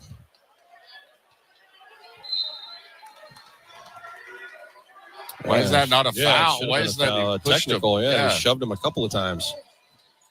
The official was standing right there. He was talking to the official while he was hitting him. Mara with the ball in the paint, trying to throw a pass down low, and he throws it out of bounds. I'm perplexed, honestly. He pushed him twice at a dead ball. Yeah. So why is that not a technical foul? Another turnover on Michigan. Zags have to capitalize here eventually. And now Cadeau's going to be whistled for the foul as Saint-Sapere goes down. Cadeau right up to him and body bumped him. And now Cadeau's standing there running his mouth. And I don't know. They're going to sub him out, which is a smart decision. Yeah. I mean, he went and body bumped him. It's an easy call.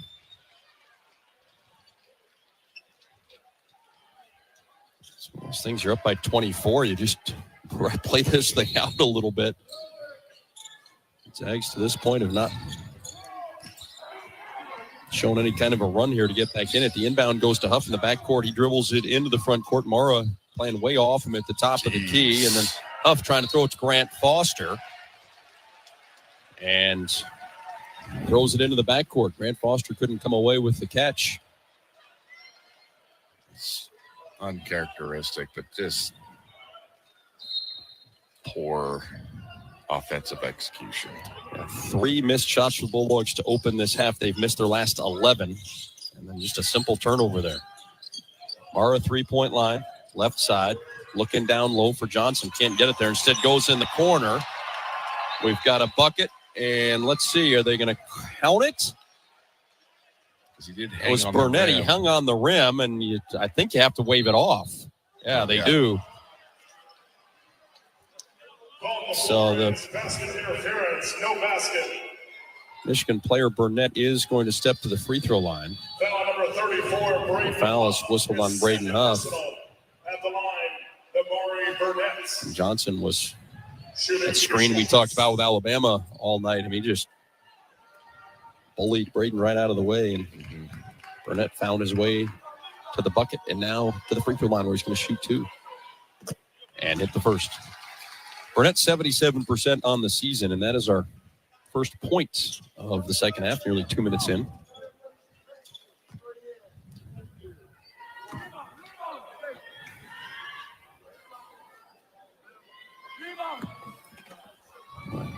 Very deliberate at the line. Now gets up his second and makes it. Both free throws are good, 55-29. The lead continues to grow for the Wolverines. Saint-Sapere brings it across half court. L.J. Kaysen is defending him, and we've got a whistle and a foul away from the ball. Ace Miller was trying to run off an Ike screen, and he's fouled by Lendenborg, who's also complaining. Dusty May, I think, is just over there now telling his guys to just settle down. Grant Foster inbounds to Miller in front of the GU bench. Back out to Grant Foster. It's a screen from Ike. Drives into 3 white shirts, spins, forces, and hits. Grant Foster. Yeah, not a great shot, but went in. 31-55 is the score. They haven't updated the scoreboard, and we've got a foul. It's going to go against Braden Huff. I believe that's going to be his third. Foul on Gonzaga, number 34. Johnson was trying to cut. Braden's whistled for number 3, and he's the guy that we don't need in foul trouble. He's the only one who's really scored and has still struggled 6 out of 15 from the field. Coach Hugh's going to leave him in for now. Michigan with the basketball. Burnett skips it left side, and a travel is going to be called. And I will say this, Mo, if you're Michigan, we talked about how good their defense has been all season. I mean, they have not been good in this first 2.5 minutes, but the Bulldogs have not been able to capitalize. That's what I'm saying. If we would have string together some buckets and get a little 8-0 run, then Michigan looks a little discombobulated compared to the first half. And we've got a whistle and a foul. Referee's trying to tighten this game up a little bit. They got a little chippy in the first half and then carried over in the second with that St. Superi incident that we had early. So it's to our advantage. We try to get the bonus right. Zags trail 55-31, and we've got, is that an offensive foul against Braden? It's terrible. That's an awful call. That's Greg Nixon, too. He's a veteran official. That's a terrible call. I hope they replay it. It's awful. Braden looks perplexed. It's terrible. So the replay. I mean, it's awful. That's one of the worst ones I've seen. That's the softest. He's down cutting on a out of bounds. The guy's in front of him. He didn't shove him down or anything. That's terrible. Michigan has the ball. Kaysen gives it up right side. A three is on the way and no good. Rebound St. Superi. The miss by Lendenborg. St. Superi in the front court to Worley. Worley's pass is knocked away and kept alive. It'll be chased down by St. Superi. No change of possession, so Zags will have 15 seconds to shoot. St. Superi drives all the way with it, spins it off the glass, wouldn't go down. Grant Foster grabs a rebound, a little fadeaway off the glass is good. Back-to-back buckets for Tyon. 55-33. Kaysen with it again. Gets a screen from Johnson. Bounces back to Johnson on the pick and roll, and he gets right to the rim and scores. St. Superi in the front court with the dribble. Gets a screen from Ike. Drives, forces one, and hits it. And we're going to get a foul call. Jalen Worley not happy with it. I'd want to see that one again a little bit too, Mo, to see if it was Gale just slipping or if he was helped to the ground. That's number 3 on Worley, so let's see. Coach Few goes.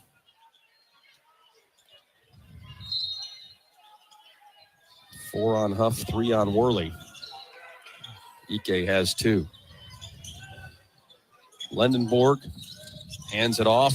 They look down low, and a two-handed dunk is thrown down by Johnson Jr. Bulldogs trail by 24 again. Worley, little one-handed runner, won't go down. Lendenborg with a rebound. Got 8 boards to go along with his 15 points now. Hand off to Kaysen. Kaysen picks up his dribble. Bounces it away to Burnett. Burnett finds Kaysen. Kaysen challenged by Worley. Shot wouldn't go down. It's knocked out of bounds. Last touched by Michigan. Timeout on the floor. 4 minutes and 40 seconds gone by in the second half, and the Zags unable to make any dent into the Michigan lead. Wolverines 59, Zags 35. We're back after this timeout. You're listening to Gonzaga Bulldog basketball from Learfield. Anyone who works for themselves has the toughest boss on the planet, a real taskmaster with no respect for nights or weekends. Still, it doesn't have to be lonely at the top. Wheatland Bank makes running a business seamless with a careful mix of personal service, deep resources, and the latest tech. After all, you're only human. Unlike that bully whose name's on the door, you're 5-star Wheatland Bank. Relationships you can count on. Member FDIC, equal housing lender.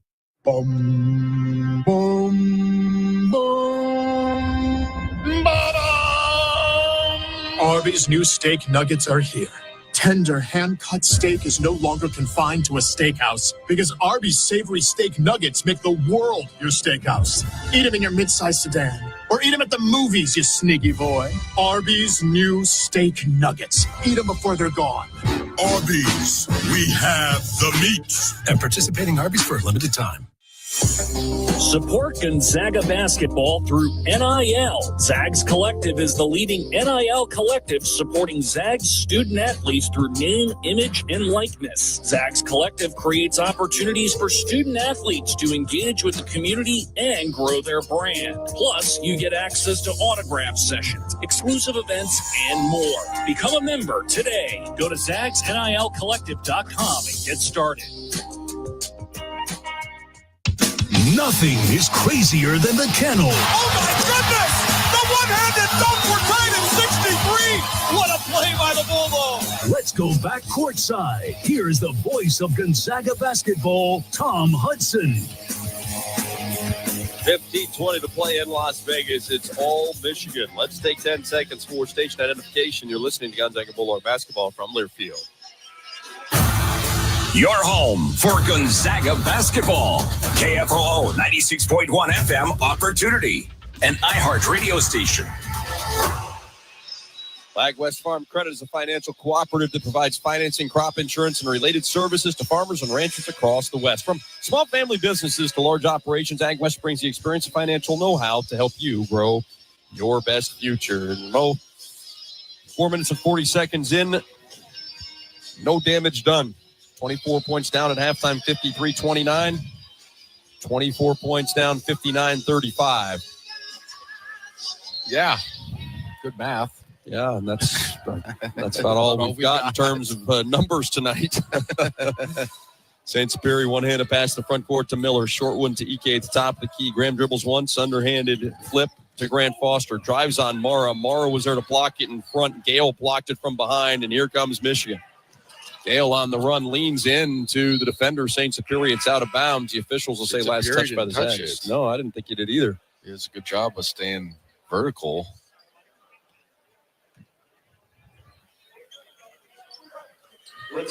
Miller checks out. Venters is in.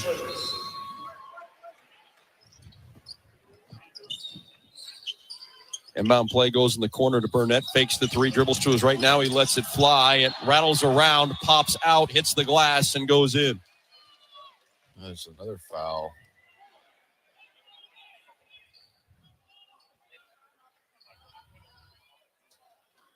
Call on Worley, I believe. Jalen Worley hits fourth. It's interesting. How do you call a foul? I mean, Jalen's. I mean, look at the replay, Mo. Yeah, I'm perplexed by it. It's not a foul. It's not a foul, and play on. The ball went through, and he barely touched him again. For as physical as Michigan has been, now the Zag fans are booing. There's frustration, and we know that the outcome here has pretty much been determined. But they tried to throw the alley-oop to Mara. It was knocked away, but Mara got it back and scored it anyway. I need to correct myself. I couldn't read my handwriting there. The score actually now is 64-35, so the lead extends to the biggest that it's been. The math may have been all right, but the handwriting's terrible, Mo. 64-35. Can you write cursive still? I can. It hurts my hand when I do it now. Mara has it, defended by Ike. Oh, my. Mara spins and rips through Graham, and the official blows the whistle. That's just... I think we're going to have to just sit back for the last 14 and a half minutes, Mo, and just eat it. Yep, because and we've been blown out before, and we're not going to be. Michigan's played better than us, but they've played well. The foul calls are just really bad in the second half. Yeah, they just don't make any sense. Like, we're just being completely honest, trying to paint a picture of what's going on in the game. Like the last Jalen Worley foul. Like, watch the replay, like he just boxed the kid out and the kid barely moved. Yeah. Like the kid probably thought it was like, oh, there was a foul. Yeah. You know what I mean? Like you tell how the players react too. So Mara makes the first free throw. Who knows? It's a 30-point lead. Second one won't go down. Zags working to Venters in front of the GU bench. Pass back out to Grant Foster. It's a screen from Ike. Driving, spinning, can't get up a shot. Kicks it back out for St. Superior. Bobbles, gets it back, shoots a three. Won't go down. Rebound, Grant Foster tried to tip dunk and is unsuccessful. Michigan comes away with another rebound. Burnett brings it up the floor himself. Mara runs into Worley to set a screen. Now they pass it back to the big man. Underhanded pass down low to Johnson cutting. It's 67-35. This is going to be an interesting film session for, guys are falling asleep on back doors and helps are late. St. Superior to Ike, kick out to Venter, steals three, won't go down. Burnett chases down the rebound, and this is like a game at the park right now. Cadeau back on the floor, has it looking down low. Here's a quick score. And we wouldn't be getting next. No, we would not. We would not be invited back. 69-35. Grant Foster picks up the dribble, bounces out to St. Superior. Bobbles as he tries to make his move. Gets it back, bounces it to Grant Foster on the baseline. Jumper good over Mara.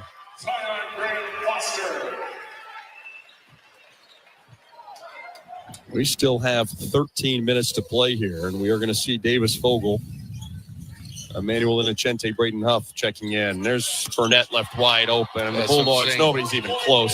The defensive effort is not good. I mean, maybe there's some fatigue involved. This third game and third night, but the guys are catching a complete rhythm, workout shots, not a contest, the whole 9 yards. Timeout called by the Bulldogs. It's going to extend into a full timeout here, so we will take it as well. 12:51 still to play. Michigan all over the Zags, 72-37. You're listening to Gonzaga Bulldog basketball from Learfield. Remember? Hey, adults with moderate to severe Crohn's disease, are your Crohn's symptoms keeping you out of the picture? Get back in it with Skyrizi. Control is everything to me. With Skyrizi, you can feel significant symptom relief, including less abdominal pain and fewer bowel movements. Individual results may vary.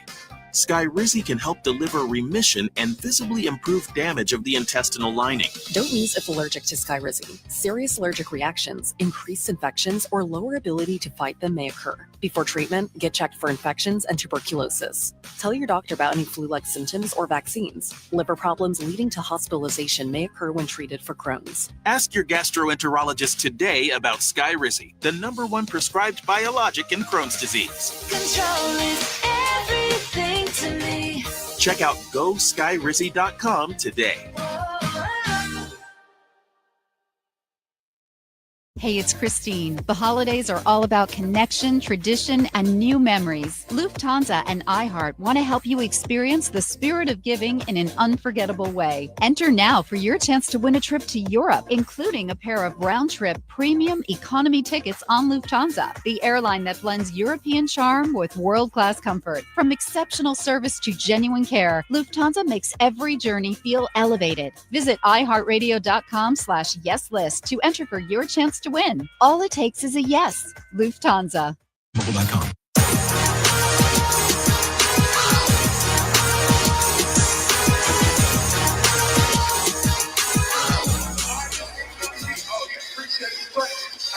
(72-37).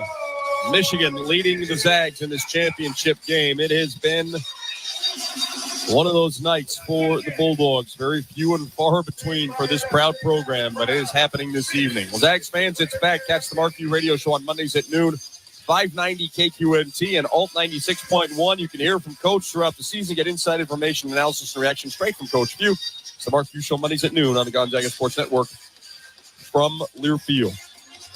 And the Zags coming into this game, averaging 95 points on 53% shooting from the field.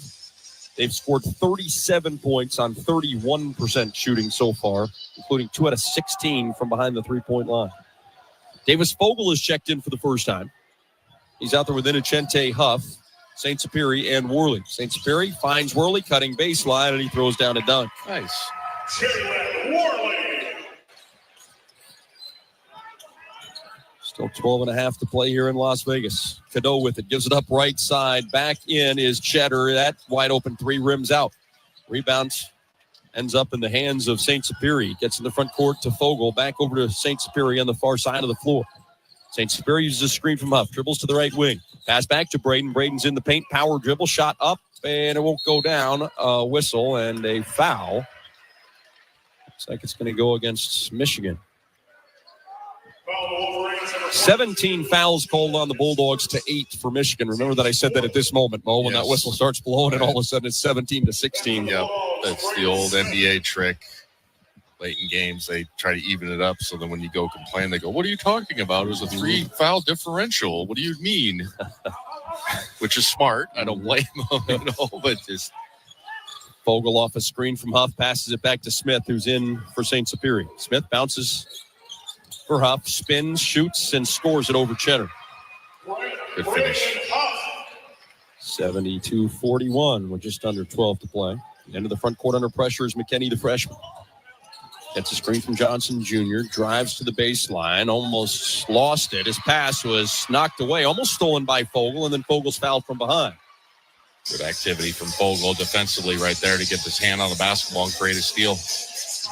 11:44 to play. Official timeout in Las Vegas. Zags trail 72-41. You're listening to Gonzaga Bulldog basketball from Learfield. Hey fans, I know you'd do anything for a win on game day and an ice-cold Bud Light. Because whether you're tailgating in the parking lot or parked on the couch, sitting on your lucky stool at the bar, or standing in the fan section all game long, the clean, crisp taste of Bud Light turns a win into a win-win. And there's nothing easier to enjoy than that. Bud Light. Easy to drink, easy to enjoy. Enjoy responsibly. Anheuser-Busch Bud Light Beer, St. Louis, Missouri. Look, I'm not going to tell you you have to have a Camus Rewards card when you come to Northern Quest. You don't. You don't have to earn points on every dollar you spend here or enjoy prize entries, dining discounts, pre-sale concert tickets, and so on. Heck, you don't even have to receive free cash money for doing what you already do here. After all, free country, right? Camus Rewards for all the ways you play. Marsh McLennan Agency is a proud sponsor of Gonzaga Sports. When it comes to insurance, how hard does your team really work for you? At Marsh McLennan Agency, we do the shopping for the right insurance carrier, ensuring you get the right coverage tailored to your needs. Our local experts are dedicated to providing personalized service backed by the resources of Marsh, the global leader in insurance. Visit MMANorthwest.com and get started on finding a better insurance coverage for you. Go Zags! Zags basketball lives here on the Gonzaga Sports Network from Learfield. Let's go back courtside. Now, alongside first-team All-American Adam Morrison, here's the voice of Gonzaga basketball, Tom Hudson. 11 minutes, 44 seconds to play in Las Vegas in this title game, and Michigan, like it has done to its previous two opponents, is steamrolling through the Zags. 94-54 over San Diego State to open. A 30-point win over number 21 Auburn yesterday, and now leading the 12th-ranked Zags by 31 points with 11:44 to play. Gonzaga basketball brought to you by your local Toyota dealers. Visit Toyota.com, your local Toyota dealer today. Toyota, let's go places. Mo, it's kind of like last time we played them. Michigan was rolling right through the tournament and took care of business, and an 18-point win in the Bahamas in the championship game over the Zags. This one's been even a little worse. Smith into the front court. It's a screen from Huff. Passes back to Innocente. Left side for Fogle. Fogle. Drive with left hand on Cheddar. Gets into the paint. Pass is deflected. Fogle tries to tip it to Innocente and knocks it out of bounds. At least during that tournament, the game was at like 2, if my memory serves. So when it, like 10 minutes after the game, we were on the beach. I was like, oops. Darn, we lost. Right? Remember that? Let's go get a Mai Tai. Jeez. Jalen Worley has just fouled out of the game. He is claiming that Trey McKinney raised his arm up and initiated the contact, but the official is going to foul Worley out, and Grant Foster will check in.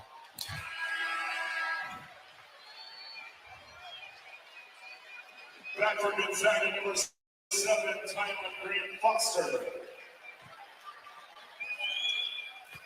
And the Wolverines already in the bonus here, 11:18 to play. Jeez. Even worse. Insult to injury.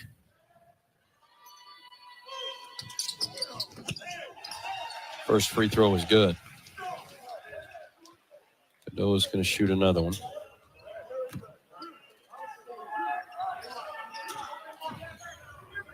Bulldogs have not led in this basketball game.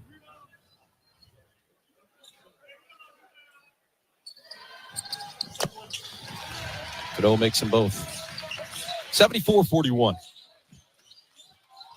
Smith passes it to Grant Foster. Brings it across the timeline. Hand off back to Smith. Smith picks up the dribble. Needs some help. And Achente comes and takes it from him. Pass over to Fogle left side.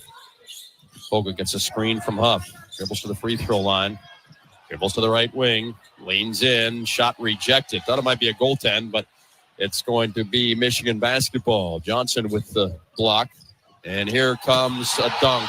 That is just wide open. Grant Foster trying to come over late. Got that one thrown down on his head. Lendeborg with the dunk. And he'll head to the free throw line. Mo, I don't know that anybody defensively turned and looked at the basketball. Nope. And Lendeborg rebounded that, passed it, and got it right back. Yeah, it's just terrible defensive transition fundamentals. You got to sprint back. I'll give Tyon credit for trying to come over and block that he could have thing. easily made a business decision and not jumped on that situation. So Smith to the right wing, pull-up jumper for Braden, no good. Grant Foster rips the rebound away from Lendeborg, but the ball loose, secured by who else but the Wolverines. They continue to dominate this one, 36-point advantage.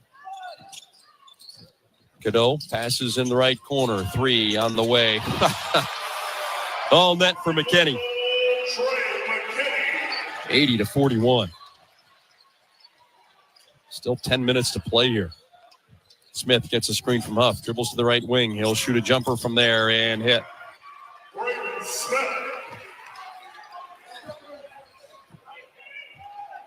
10 minutes to play here in Las Vegas. Pass to Cheddar in the front court. Back out to Johnson Jr.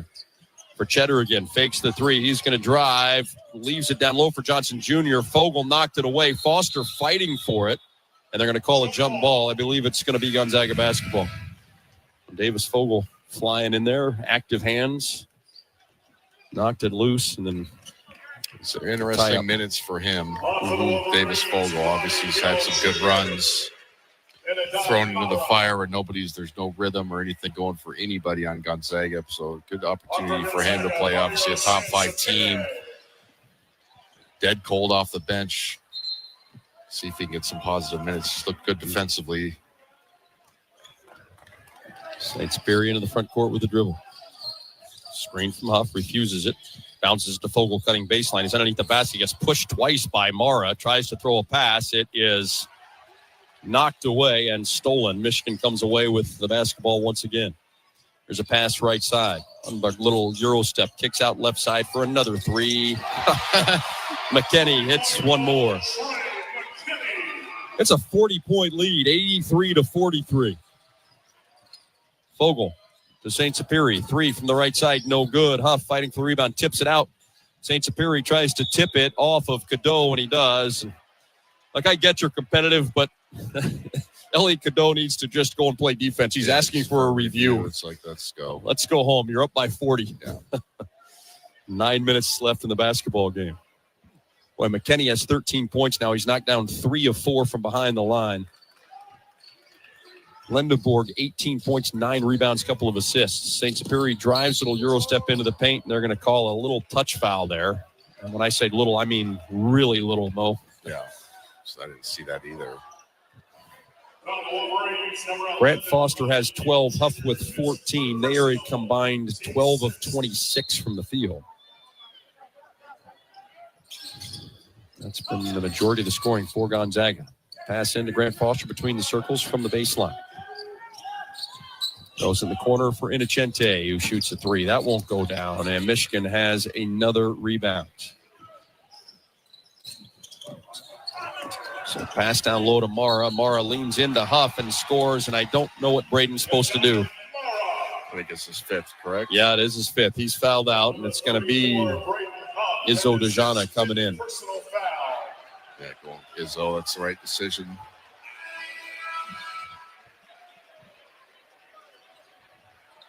for Gonzaga, Ismaila Diani. Izzo checks in.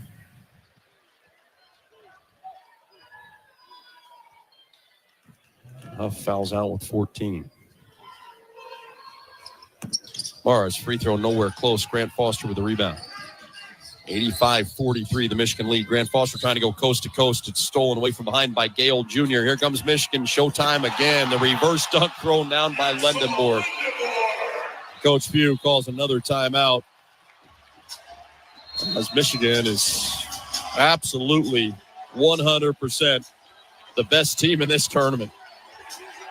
Lendenborg showing off his Michigan jersey as he walks around the arena, getting the fans in the maize and blue on their feet. Timeout called by the Bulldogs, the 30-second timeout, but will extend into our official timeout with 8:29 to play. 87-43, the lead continues to grow for the Wolverines. You're listening to Gonzaga Bulldogs basketball from Learfield. Hey, adults with moderate to severe Crohn's disease, are your Crohn's symptoms keeping you out of the picture? Get back in it with Skyrizi. Control is everything to me. With Skyrizi, you can feel significant symptom relief, including less abdominal pain and fewer bowel movements. Individual results may vary. Skyrizi can help deliver remission and visibly improve damage of the intestinal lining. Don't use if allergic to Skyrizi. Serious allergic reactions, increased infections, or lower ability to fight them may occur. Before treatment, get checked for infections and tuberculosis. Tell your doctor about any flu-like symptoms or vaccines. Liver problems leading to hospitalization may occur when treated for Crohn's. Ask your gastroenterologist today about Skyrizi, the #1 prescribed biologic in Crohn's disease. Control is everything to me. Check out GoSkyrizi.com today. It's Fred from The Fred Show and Amy Witherite from 1-800-TRUCK-WRECK. And Amy, we were just talking about this, but there is a difference between a car wreck lawyer and a truck wreck lawyer, and people may not realize what those differences are. Yeah, I mean, there's a lot of information you got to know in any kind of truck wreck. I don't care if it's an 18-wheeler, the cement truck, the delivery truck, the landscape truck. There are all kinds of different rules and regulations that apply. And Fred, come on, man. You need somebody who really knows this business. You need to know that you can go and get the black box download. You need to have a team that has rapid response team to go get video. You need to know where to look inside the records to see if the trucking company is overdriving their hours or driving within the regulations. I could go on and on and on, but you want real expertise when you get really hurt by any kind of truck. And you know who that is, Fred. You want a specialist, Amy Witherite, and 1-800-TRUCK-WRECK and 1-800-TRUCK-WRECK.com.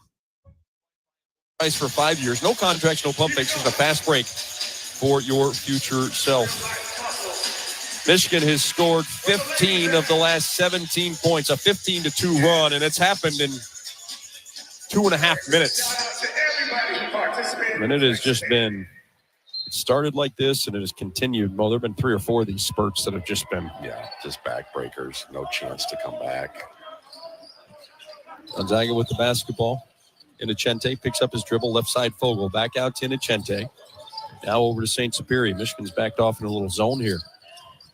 Bounce to Grant Foster. Dribbles once. Jumper won't go down over Mara. Weak side rebound goes to Lendenborg on his way to another double-double, and he throws the alley-oop.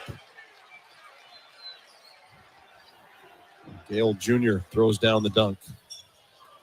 89-43 is the score. Innocente with it. Passes right side for Fogel. Fogel has it knocked away from behind, or the pass was. And they try to throw another alley-oop, knocked away by Innocente and stolen by Grant Foster.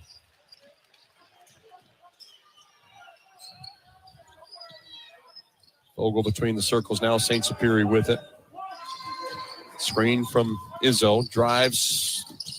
Shot over Mara is short. Izzo with the rebound. Put back. A foul is going to be called on Michigan.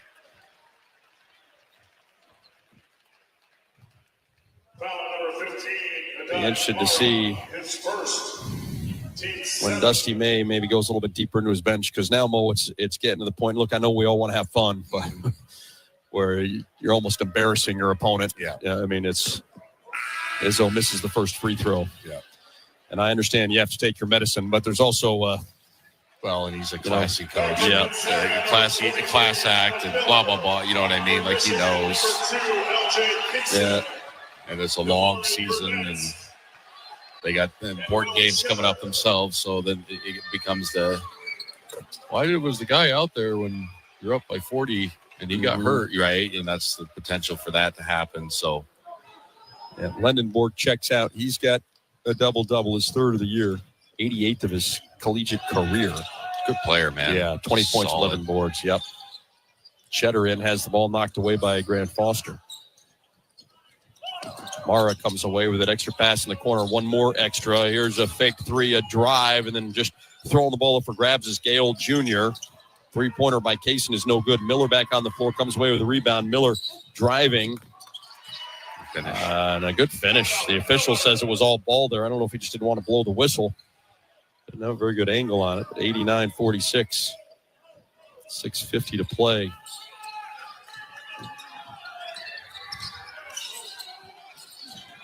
Wolverines moving around the perimeter. Gale with it. We've got a whistle and a hand check. Bulldogs will have to regroup. It doesn't get any easier. We talked about kind of this gauntlet for the Bulldogs. Alabama a couple of nights ago. We've got Michigan here tonight, and we're going to travel to Nashville, Tennessee to play Kentucky. That's going to be a loud arena to play in. They travel well, obviously. And then we had that game last year where we had let slip away at Climate Pledge in Seattle, where they came back in the second half and beat us in overtime. So, and they've kind of had an up and down year themselves. I know, albeit early, but they're looking to have a tournament resume win as well. So it's an important game coming up after this shellacking by Michigan. Both free throws are good. It's 91-46. We've done this to a lot of teams, especially in the WCC. Sometimes you got to take your medicine, like you said, and it happens to you on the other side. Oscar Goodman, a 6'7", 235-pounder out of New Zealand, is checked in. He averages less than 2 points a game. St. Superior knocks down the three-pointer over him. It's the third make on 17 attempts for the Bulldogs.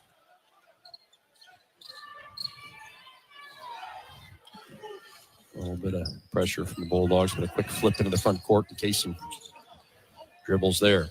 Driving on into Chente, gets all the way to the rim and scores. Just straight line drive, no resistance whatsoever, no backline help. St. Superior to his left, bounces it for Chente. It's a screen from Jana. Wraparound pass. Grant Foster gets around the defender, misses the layup attempt, and then a foul is going to be called against the Wolverines. 21-12, the foul differential at this point. So one thing Michigan hasn't done, they've shot 16 more free throws than the Bulldogs. 23-7. They've only gone 15 out of 23. Oscar Goodman, his first. On for Michigan, Malik Cordell checks in for Michigan. Also, Winters Grady. So under the bench. Yeah, that free throw is off the mark for Grant Foster. Stays 93-49. Here's a drive by Kaysen. Got right to the rim, couldn't finish. DeJohn rebounds, hands it off to Miller. Miller into the paint. A lot of contact. Whistle and a foul. Foul number 10, Winters Grady, his first. Team's ninth. Brady averages 1 point a game.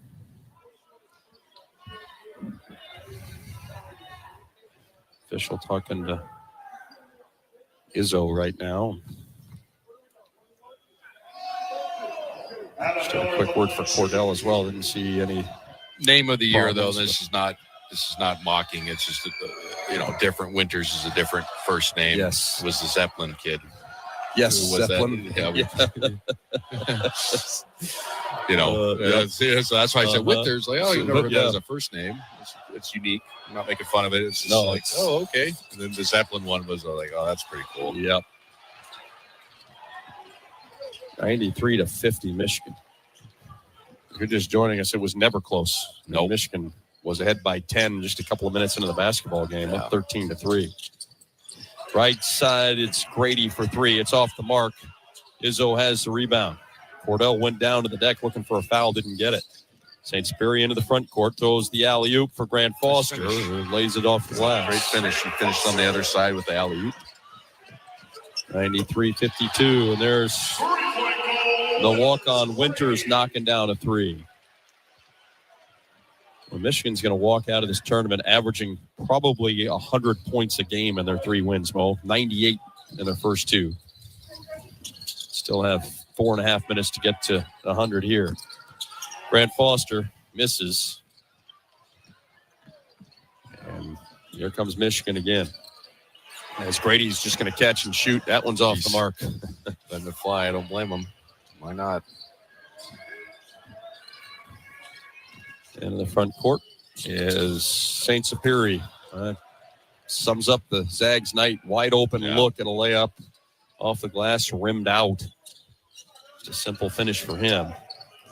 There's a drive, and they're going to call it travel. Yep. Steel Venture's going to check in at the 4:04 mark. He'll replace Grant Foster. Tyon heads to the bench. 14 points, 6 of 13 from the field. He had a team-leading 8 rebounds.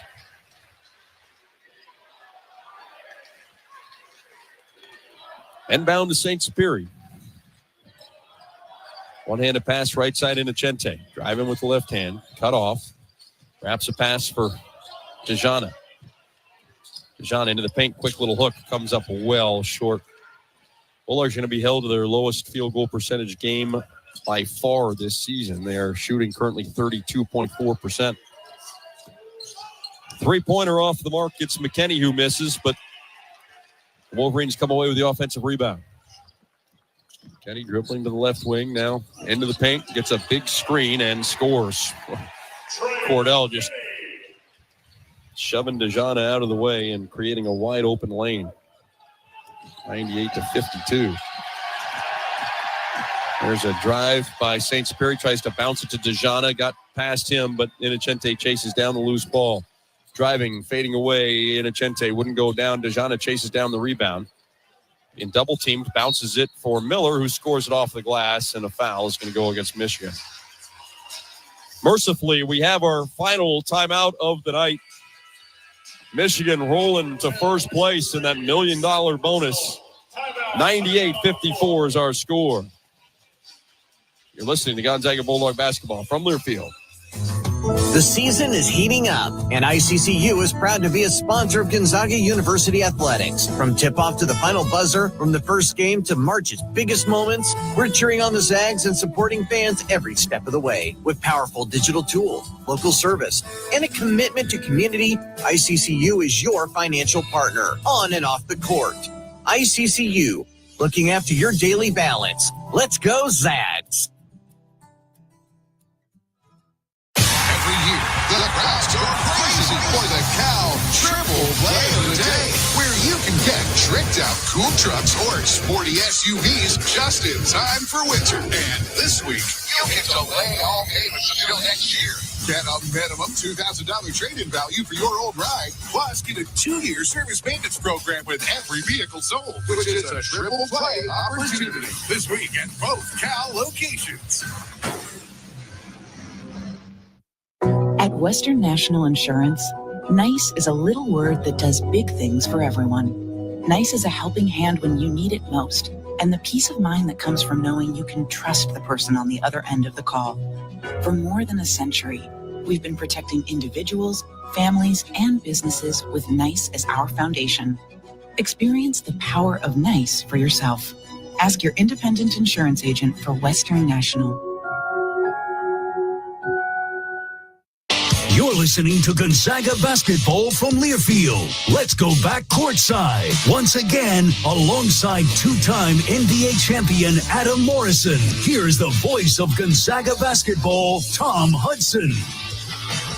98-54, Michigan over the Zags with 3:03 to play. If you're looking for an all-star lineup of sporty all-wheel drive and four-wheel drive vehicles, make the smart play and head on out to Cal. Elmo, just barely. One record is going to stay intact. Biggest margin of defeat for the Zags is safe. Lost to Montana by 69 back in February of 1945. Oh, that's good. So, not going to quite get there, but did have to check because this has not happened to the Bulldogs very much. Yeah, this is something that we've done to a lot of teams, and sometimes you just got to eat crow a little bit and understand this is not your night.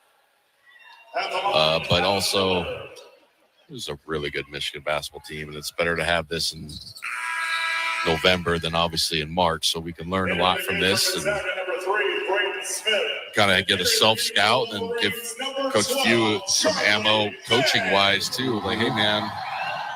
Well, we talked about it. You know, this team, as Braden Smith checks in, flying under the radar early in the year.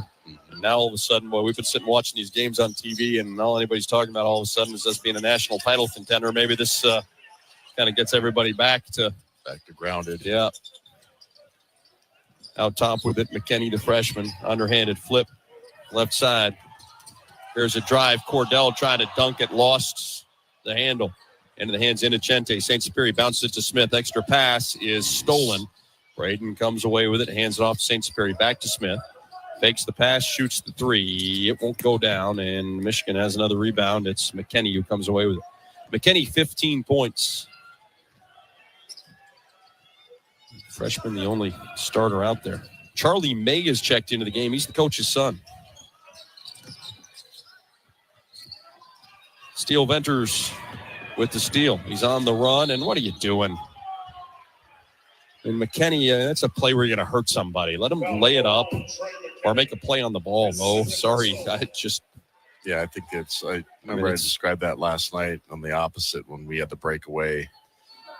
You're up by 43. Well, it was one of those deals where I think Steele needs to understand to go off two. And it's being harsh, but it's the truth. Sometimes you just have to go off two so you can brace yourself for the contact. Easier said than done. It's easier to do it when I'm sitting up in a chair, but right, you got to understand understand what the situation is in the game. And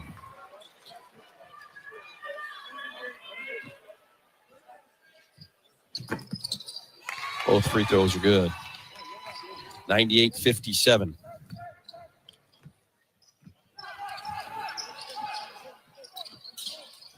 McKinney loses the dribble, but Smith can't finish it off and get the steal. Instead, McKinney chases down the loose ball, gets it out to Winters Grady, who is not afraid of shooting. Walk-on has shot multiple times here since he's come into the game, and then May is fouls. He tries to get it back to Winters Grady. He has shot 4 times, and maybe the 2.5 minutes he's been out there. He's letting it rip. He is. And Fogle whistle for the personal, and May will step to the free throw line.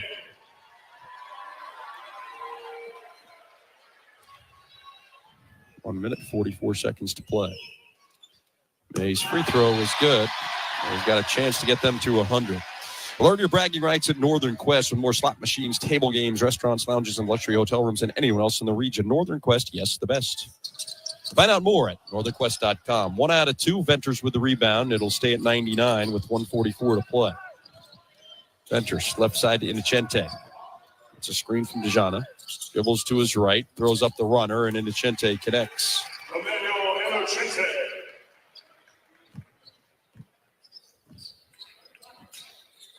Kenny into the front court with it. Can't shake free of Smith. Takes the handoff, gives it up to Cordell. Back to McKinney, who lays it up and in.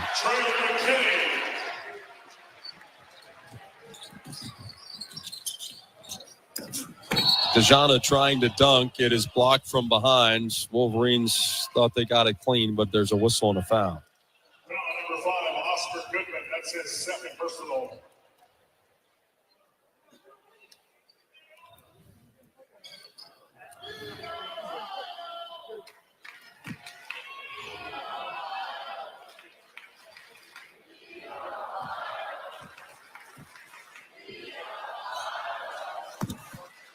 First free throw for Dejana is no good. So the score's 101-59. change that back. So the Bulldogs give him an extra 2 points, but 101-59. Tajana ready for his second. That one is no good. Rebound, Fogel. Dribbles away from pressure. Now going to work with left-handed dribble. Fadeaway jumper from the free throw line is all net. Nicely done. Fogel, 1 minute remaining. 1 minute. Cuts the lead to 40. It's crazy. McKinney hands it off to May. May into the paint. Pass deflected by Smith, but loose ball chased down by McKinney. McKinney refuses the screen, picks up his dribble, pass